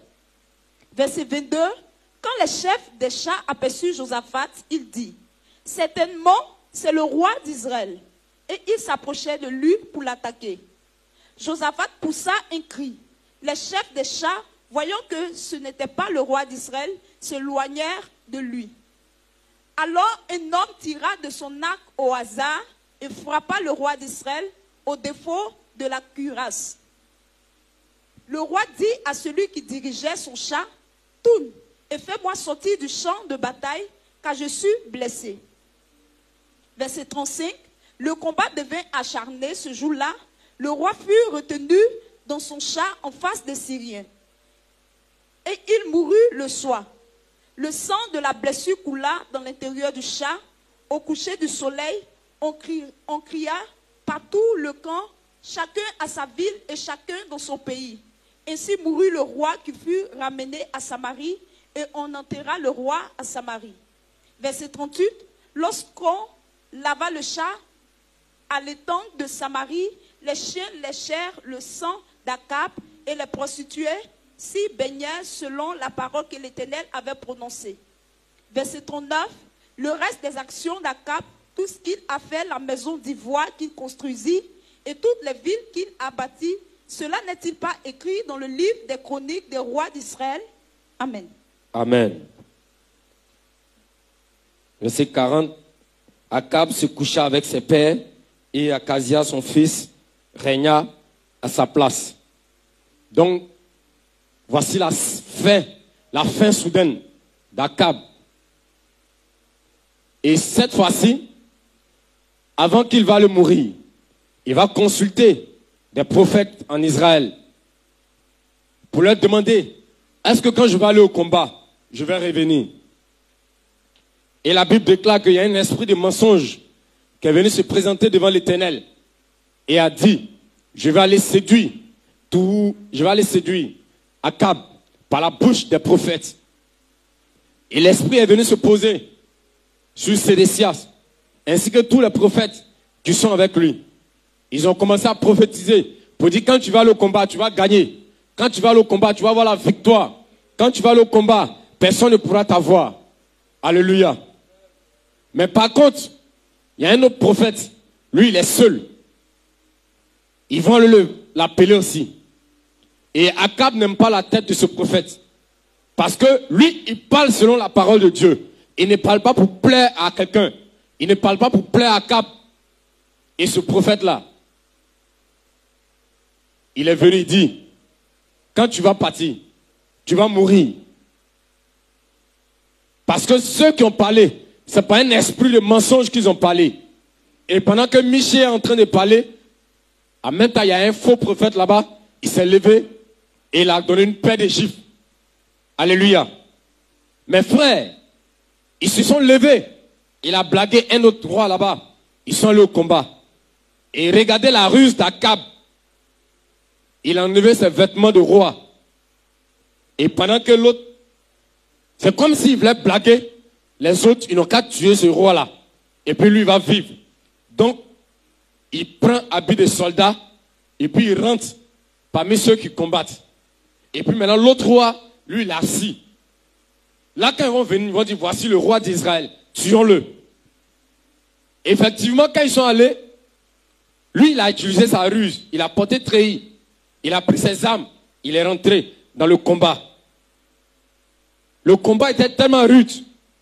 Donc les gens, l'autre roi, il avait envoyé pour dire non, ne tuez pas ni grand ni petit, mais cherchez seulement le roi d'Israël pour le tuer. Et quand ils sont arrivés, ils ont vu l'autre roi, il était habillé avec des vêtements de roi. Ils ont voulu le tuer, tellement qu'il a eu peur, il a crié. Et ils ont crié afin qu'ils ont su que non, ce n'est pas le roi d'Israël. Et pendant qu'ils sont entrés vers le combat là-bas, la Bible déclare que par hasard, il y a un autre soldat qui a enlevé son épée et puis il a piqué Akab. Tu vois? Quand Dieu donne une parole, peu importe la ruse que tu utilises, tu montes, tu t'en vas au ciel, il va t'avoir. Tu t'en vas en bas de la terre, il va t'avoir. Tu t'en vas dans l'eau, il va t'avoir. C'est pourquoi le roi David, quand il parlait, il dit, je ne peux pas me cacher devant tes yeux.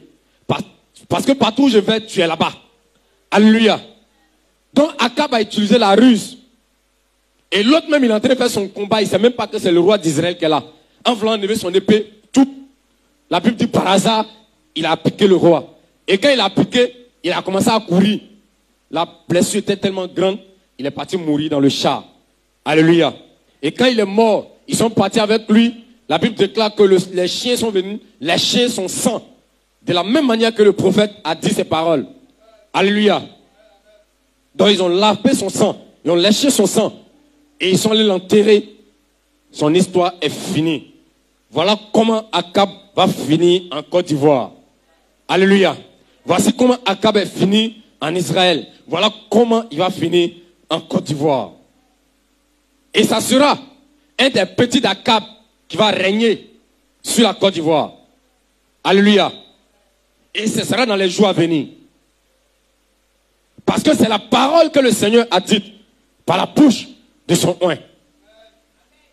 Et la Bible déclare que quand Dieu donne une parole, cette parole ne retourne pas à lui tant qu'elle ne s'est pas accomplie. Et dans ces temps-ci, un des fils d'Akab va régner à sa place sur cette nation. Message prêché tel que reçu de l'Éternel par le oint de Dieu David aimé Jérémie. Acclamons puissamment la parole du Seigneur.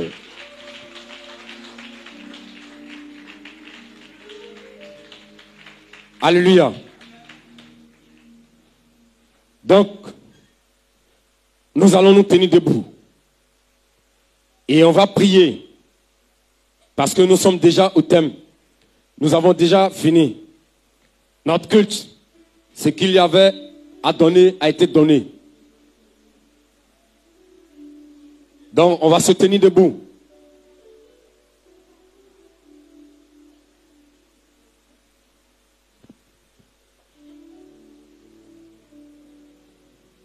Tu vas bien écouter les sujets de prière. Frère, je n'ai pas dit de murmurer, mais je dis de prier. De prier. La Bible déclare que la prière fervente du juste a une grande efficacité. Et le Seigneur Jésus-Christ, il nous a justifiés. Quand bien même nous sommes des pécheurs, mais par Jésus-Christ de Nazareth, nous sommes justifiés. Donc quand tu vas prier de façon fervente, tu vas voir l'exaucement de ta prière. Alléluia. Donc, écoutez le premier sujet de prière. Alléluia. Donc nous allons prier que Dieu épargne la Côte d'Ivoire. Quand bien même Dieu veut faire quelque chose dans cette nation, que Dieu épargne cette nation de tout projet malsain, de tout ce qui est œuvre des ténèbres, tout ce que le diable a projeté, planifié contre cette nation, la Côte d'Ivoire, que tout cela soit annulé, soit voie l'échec au nom de Jésus. Prie au nom puissant de Jésus-Christ Nazareth. Éternel Dieu, Seigneur Jésus-Christ Nazareth, nous te prions maintenant, par la vertu de ta parole, de la puissance de ta parole, ô Jésus-Christ Nazareth, pour cette nation, la Côte d'Ivoire, ô Jésus-Christ Nazareth, d'agir fidèlement, comme l'a dit ta parole. Nous savons que Akab et Jézabel sont finis et que leur règne prend fin dès cet instant. Seigneur, nous te prions en ce jour, quand bien même ils seront balayés, quand bien même ta parole va s'accomplir dans leur vie, que tu épargnes la Côte d'Ivoire de tout projet de Satan, au nom puissant de Jésus.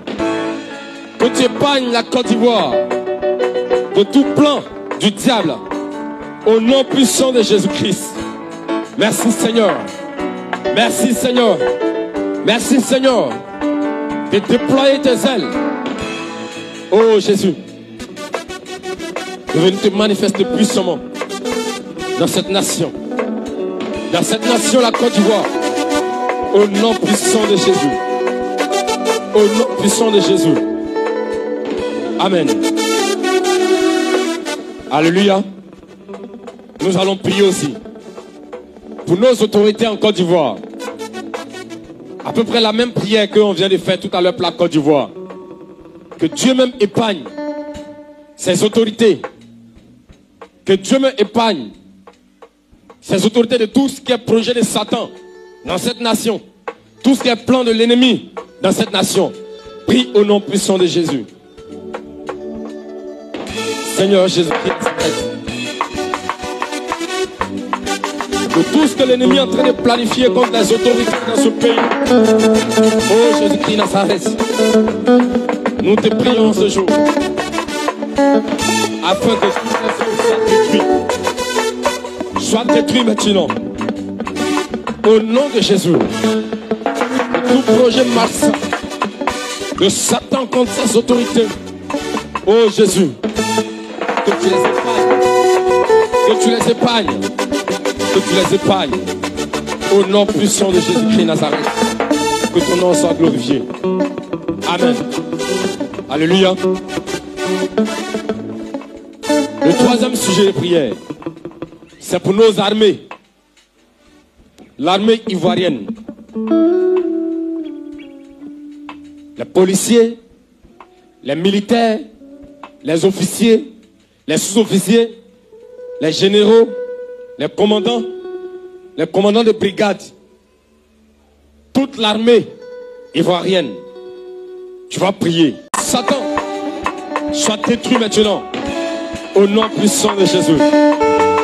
Merci Seigneur. Parce que tu agis puissamment maintenant. Pour la gloire de ton nom. Au nom de Jésus. Amen. Alléluia. Cette fois-ci, tu vas prier.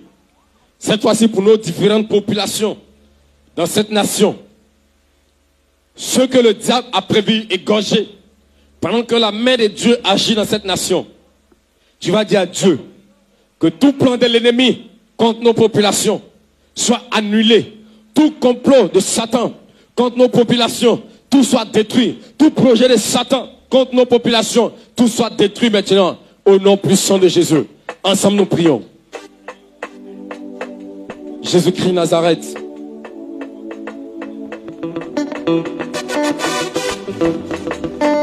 Quand Élie, le Tishbite, quand Élie le prophète a défié les prophètes de Baal et que tu as glorifié ton nom, oh Jésus-Christ Nazareth, le peuple s'est détourné de l'idolâtrie et ils ont reconnu que tu es Dieu, Père éternel Dieu. Je te prie maintenant ce jour, par le pouvoir de ton nom, d'épargner toute la population ivoirienne, d'épargner le nord, d'épargner le sud, d'épargner l'est, d'épargner l'ouest, d'épargner le centre de la Côte d'Ivoire, d'épargner, oh Jésus-Christ, toute la population, par le pouvoir de ton nom. Contre tout projet de Satan, contre tout œuvre de culte, au nom puissant de Jésus. Merci Seigneur, parce que tu agis puissamment. Au nom de Jésus. Alléluia. La Bible déclare que la vie et la mort sont au pouvoir de ta langue. Tout pouvoir t'a été donné. Le pouvoir se trouve dans ta bouche. Donc, le cinquième sujet que nous allons donner, c'est le dernier sujet. Mais ce n'est pas une prière comme ce qu'on vient de faire tout à l'heure. Cette fois-ci, tu vas prier.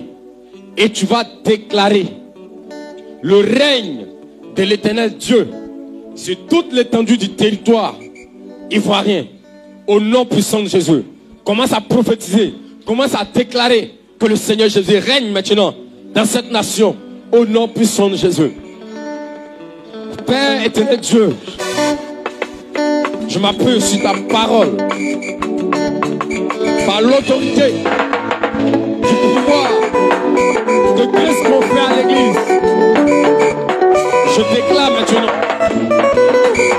oh Jésus-Christ Nazareth, de toute présence de Satan dans cette nation disparaisse au nom de Jésus. Au nom de Jésus. Au nom de Jésus. Éternel Dieu, que tout prince de l'enfer qui régnait sur cette nation, je déclare maintenant qu'il t'éclipse. Au nom de Jésus. Au nom de Jésus. Au nom de Jésus. Père, je proclame le règne de l'Éternel Dieu. Je déclare le règne du Seigneur Jésus sur la Côte d'Ivoire. Je proclame le règne de Jésus-Christ sur notre nation et que tout presse de Satan soit balayé par le vent de l'Orient. Au nom puissant de Jésus. Merci Seigneur, parce que tu portes la gloire de ton nom. Au nom puissant de Jésus-Christ Nazareth. Amen. Alléluia. Acclamons puissamment Jésus-Christ Nazareth. Passage de la semaine. On va s'asseoir, prendre rapidement les passages de la semaine.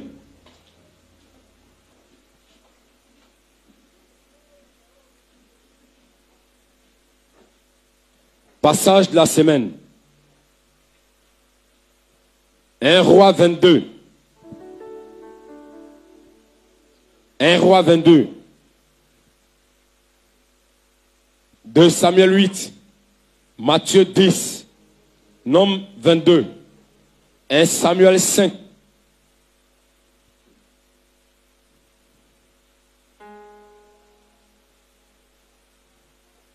Un roi 22.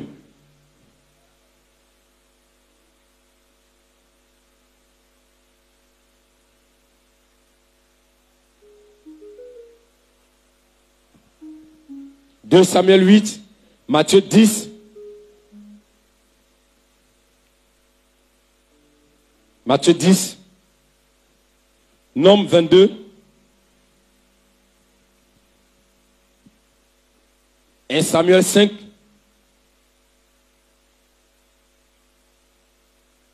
1 Samuel 5, Josué 13, 1 Roi 17, 2 Chroniques 15, 2 Thessaloniciens 2, Romains 1, Deutéronome 18. Psaume de la semaine. Psaume 32 et le psaume 107. On fait une fois le matin et une fois le soir. Donc 2 fois par jour. Psaume 32 et le psaume 107. Une fois matin et une fois le soir. Alléluia. Ok, ici on a fini de prendre les passages de la semaine. Tu vas te tenir debout avec ton offrande de ce jour. Et ensemble, on va sceller le culte. On va sceller la fin du règne de l'esprit de Jézabel et d'Akab sur la Côte d'Ivoire. Cette offrande, tu vas te tenir debout et la saisir de ta main droite.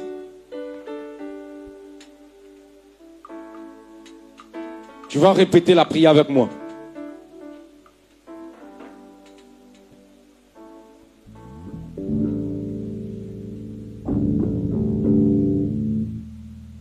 Seigneur Jésus-Christ, Père éternel Dieu, Maître de l'univers, à travers l'offrande que nous t'apportons en ce jour, je viens maintenant devant ton trône pour sceller le culte de ce jour au nom de Jésus.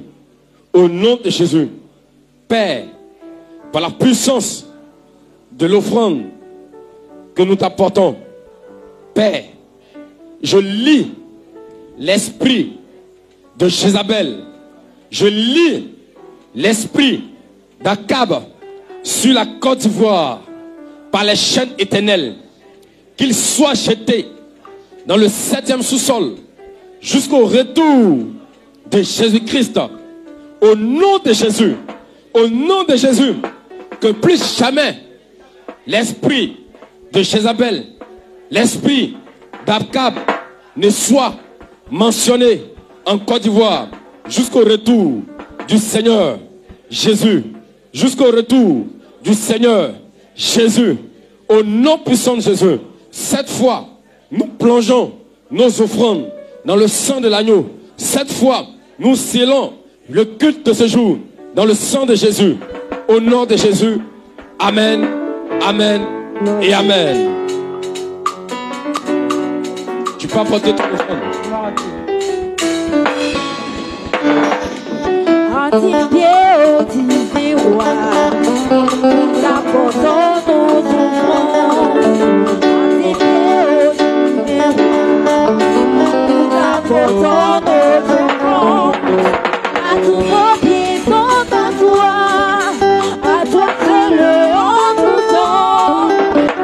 Voici nos trésors. Bénis-la, oh Dieu, à tes pieds, oh Dieu,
Amen.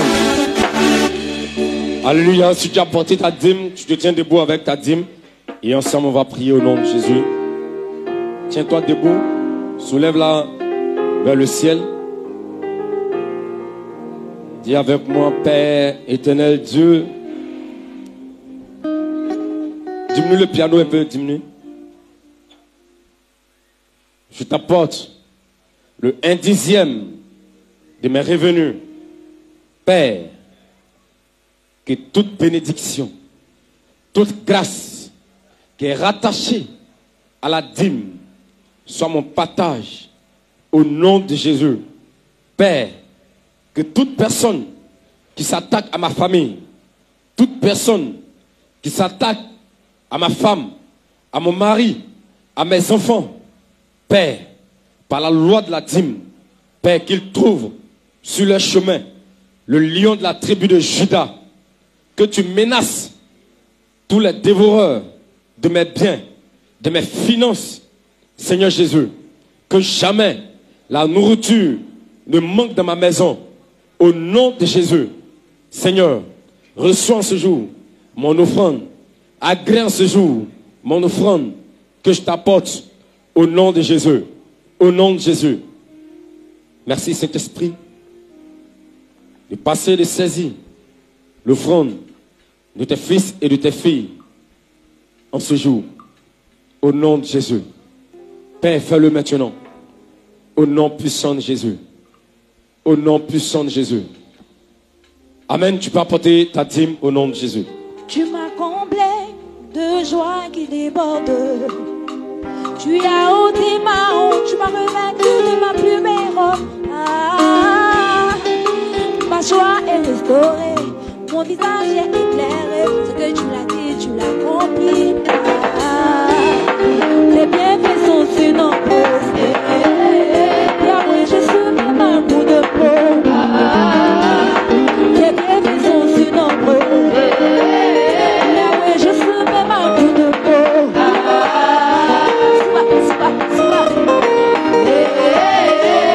Alléluia. Amen. Merci beaucoup. Ok, le dimanche 14, il y a action de grâce. Action de grâce. L'action de grâce, c'est comme une reconnaissance que tu viens faire à Dieu. Durant tout le mois, Dieu a permis que tu aies de la nourriture chez toi. Tu as mangé. Tu n'as pas dormi avec la faim. Maintenant, pour être reconnaissant, pour dire merci à Dieu, tu viens maintenant chaque mois. À l'église ici, nous faisons ça chaque mois. Donner ton offrande d'action de grâce. L'action de grâce, c'est ce que tu manges chez toi. Ça peut être du riz, ça peut être des bananes, ça peut être quelque chose en nature. C'est ça on envoie. Alléluia. Donc, dimanche prochain, c'est le 14. Il y aura action de grâce ici. Ok, je crois que tout le monde est informé. S'il y a une nouvelle personne parmi nous, qu'elle se tienne debout, nous voulons la connaître. C'est ta première fois de faire le culte avec nous. Tu n'as jamais participé à nos cultes. Tiens-toi debout, on acclame pour la sœur. Ok, amen. La sœur, bienvenue. Arrête-toi un peu, arrête-toi un peu. Ici, c'est l'église Christ Family Ministries, la montagne de Sion. Voilà, sois la bienvenue ici. Tu ouvres simplement tes mains, je vais prier pour toi. Éternel Dieu des armées, Seigneur Jésus-Christ Nazareth, je te prie en ce jour pour ta fille qui visite ta maison. Père, ce n'est pas un homme qu'elle est venue voir. C'est toi, Seigneur Jésus, qu'elle a visité. Je te prie maintenant, Seigneur, que tu lui accordes la faveur et la grâce qui est rattachée au culte de ce jour. Père, qu'elle ne retourne pas chez elle comme elle est venue. Mais Seigneur, qu'elle retourne avec un témoignage puissant au nom puissant de Jésus. Seigneur, que toutes ces personnes qui l'ont vu venir en ce jour, Seigneur, quand ils la verront, Père, voient en elle un changement au nom puissant de Jésus. Qu'ils voient en elle la personnalité du Seigneur Jésus-Christ. Merci Père parce que tu le fais pour la gloire de ton nom. Au nom de Jésus. Amen. Amen. Quand tu vas finir tout à l'heure, quand on va dire Amen final, tu vas sortir sous la bâche ici dehors. Au moins 5 minutes, on va échanger avec toi, prendre quelques informations. Amen. Ok, quand tu viens à l'église ici, il y a de l'eau que nous déposons dehors. L'eau n'est pas à vendre. Je ne parle pas des gâteaux là. Hein. Gâteaux là, ça, c'est les femmes là qui vendent les choses. Ça, c'est dehors là-bas. Maintenant, l'eau, si tu as soif, quand tu sors, tu peux prendre ton eau pour boire. C'est gratuit, c'est l'église qui offre. Ok. Donc, que tout le monde se tienne debout. On va dire merci à Dieu pour la fin de ce culte.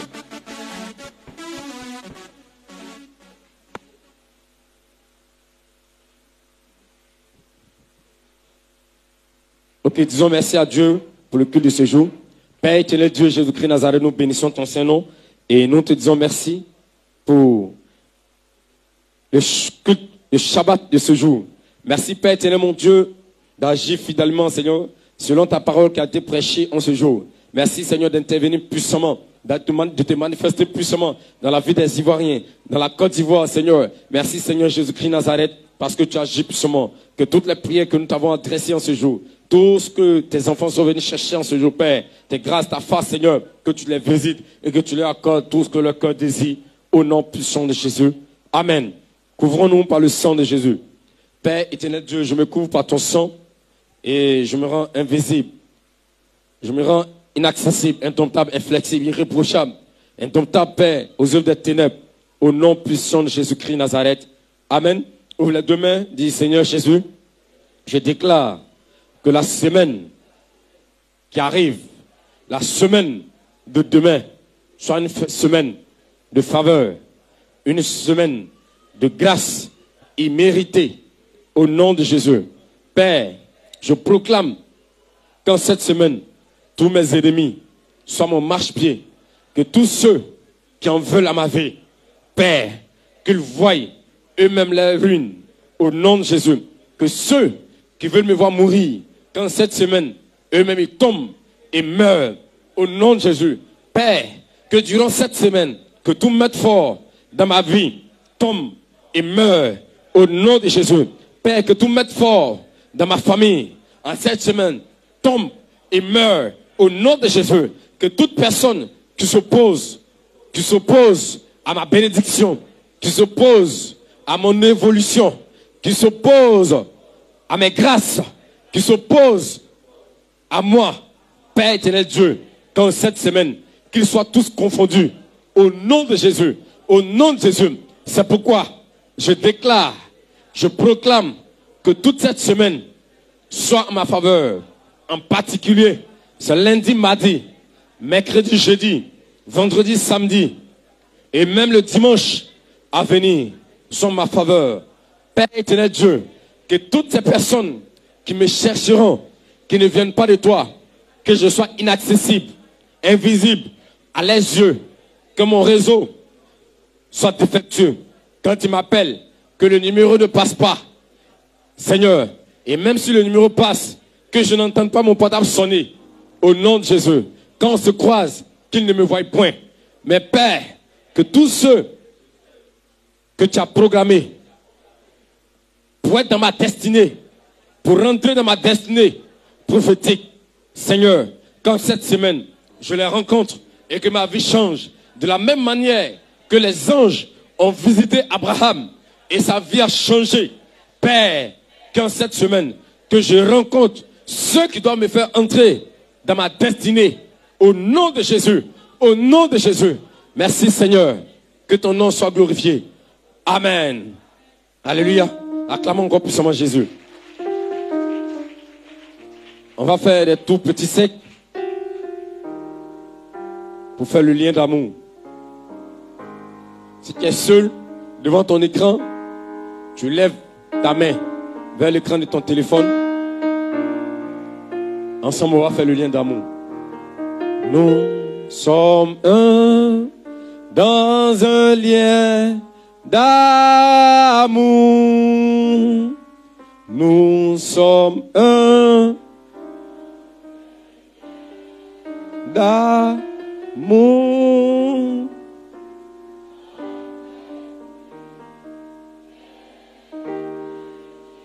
Avec l'Esprit de Dieu, nous sommes un dans un lien d'amour.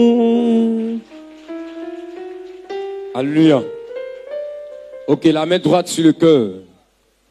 Le sujet de la semaine. Fais l'effort de ne pas oublier. Ce n'est pas un sujet qui est compliqué. Si tu veux écrire, il faut écrire. Pour ne pas, à chaque fois, tu vas te demander, c'est quel sujet même ils ont donné même dimanche là. Alléluia. Donc, le sujet de prière de la semaine. La main droite sur le cœur, prions pour la volonté de l'Éternel Dieu en Côte d'Ivoire au nom de Jésus. C'est simple. Donc, c'est facile à retenir. Nous prions pour la volonté de l'Éternel Dieu en Côte d'Ivoire au nom de Jésus. Prions. Seigneur Jésus-Christ Nazareth, nous te prions pour que ta volonté se fasse. Ta volonté s'accomplisse sur cette nation, la Côte d'Ivoire. Peu importe les prières que les hommes t'ont adressées, Père, que ta volonté soit faite sur la terre comme dans les cieux, au nom puissant de Jésus. Merci Seigneur. Amen. Ok, on va faire le psaume 23, les mains ouvertes, les yeux fermés. 3, 2, 1, go. L'Éternel est mon berger, je ne manquerai de rien. Il me fait reposer dans de verts pâturages. Il me dirige près des eaux paisibles, restaure mon âme. Quand je marche dans la vallée de l'homme de la mort, je ne crains aucun mal car tu es avec moi. Ta houlette et ton bâton me rassurent. Tu dresses devant moi une table en face de mes adversaires. Oui, le bonheur et la grâce m'accompagneront tous les jours de ma vie et j'habiterai dans la maison de l'Éternel jusqu'à la fin de mes jours. Au nom puissant de Jésus-Christ Nazareth. Amen, amen, amen. Entrez en paix chez vous. Que la grâce et la main du Seigneur Jésus-Christ soient votre partage au nom de Jésus. Shalom.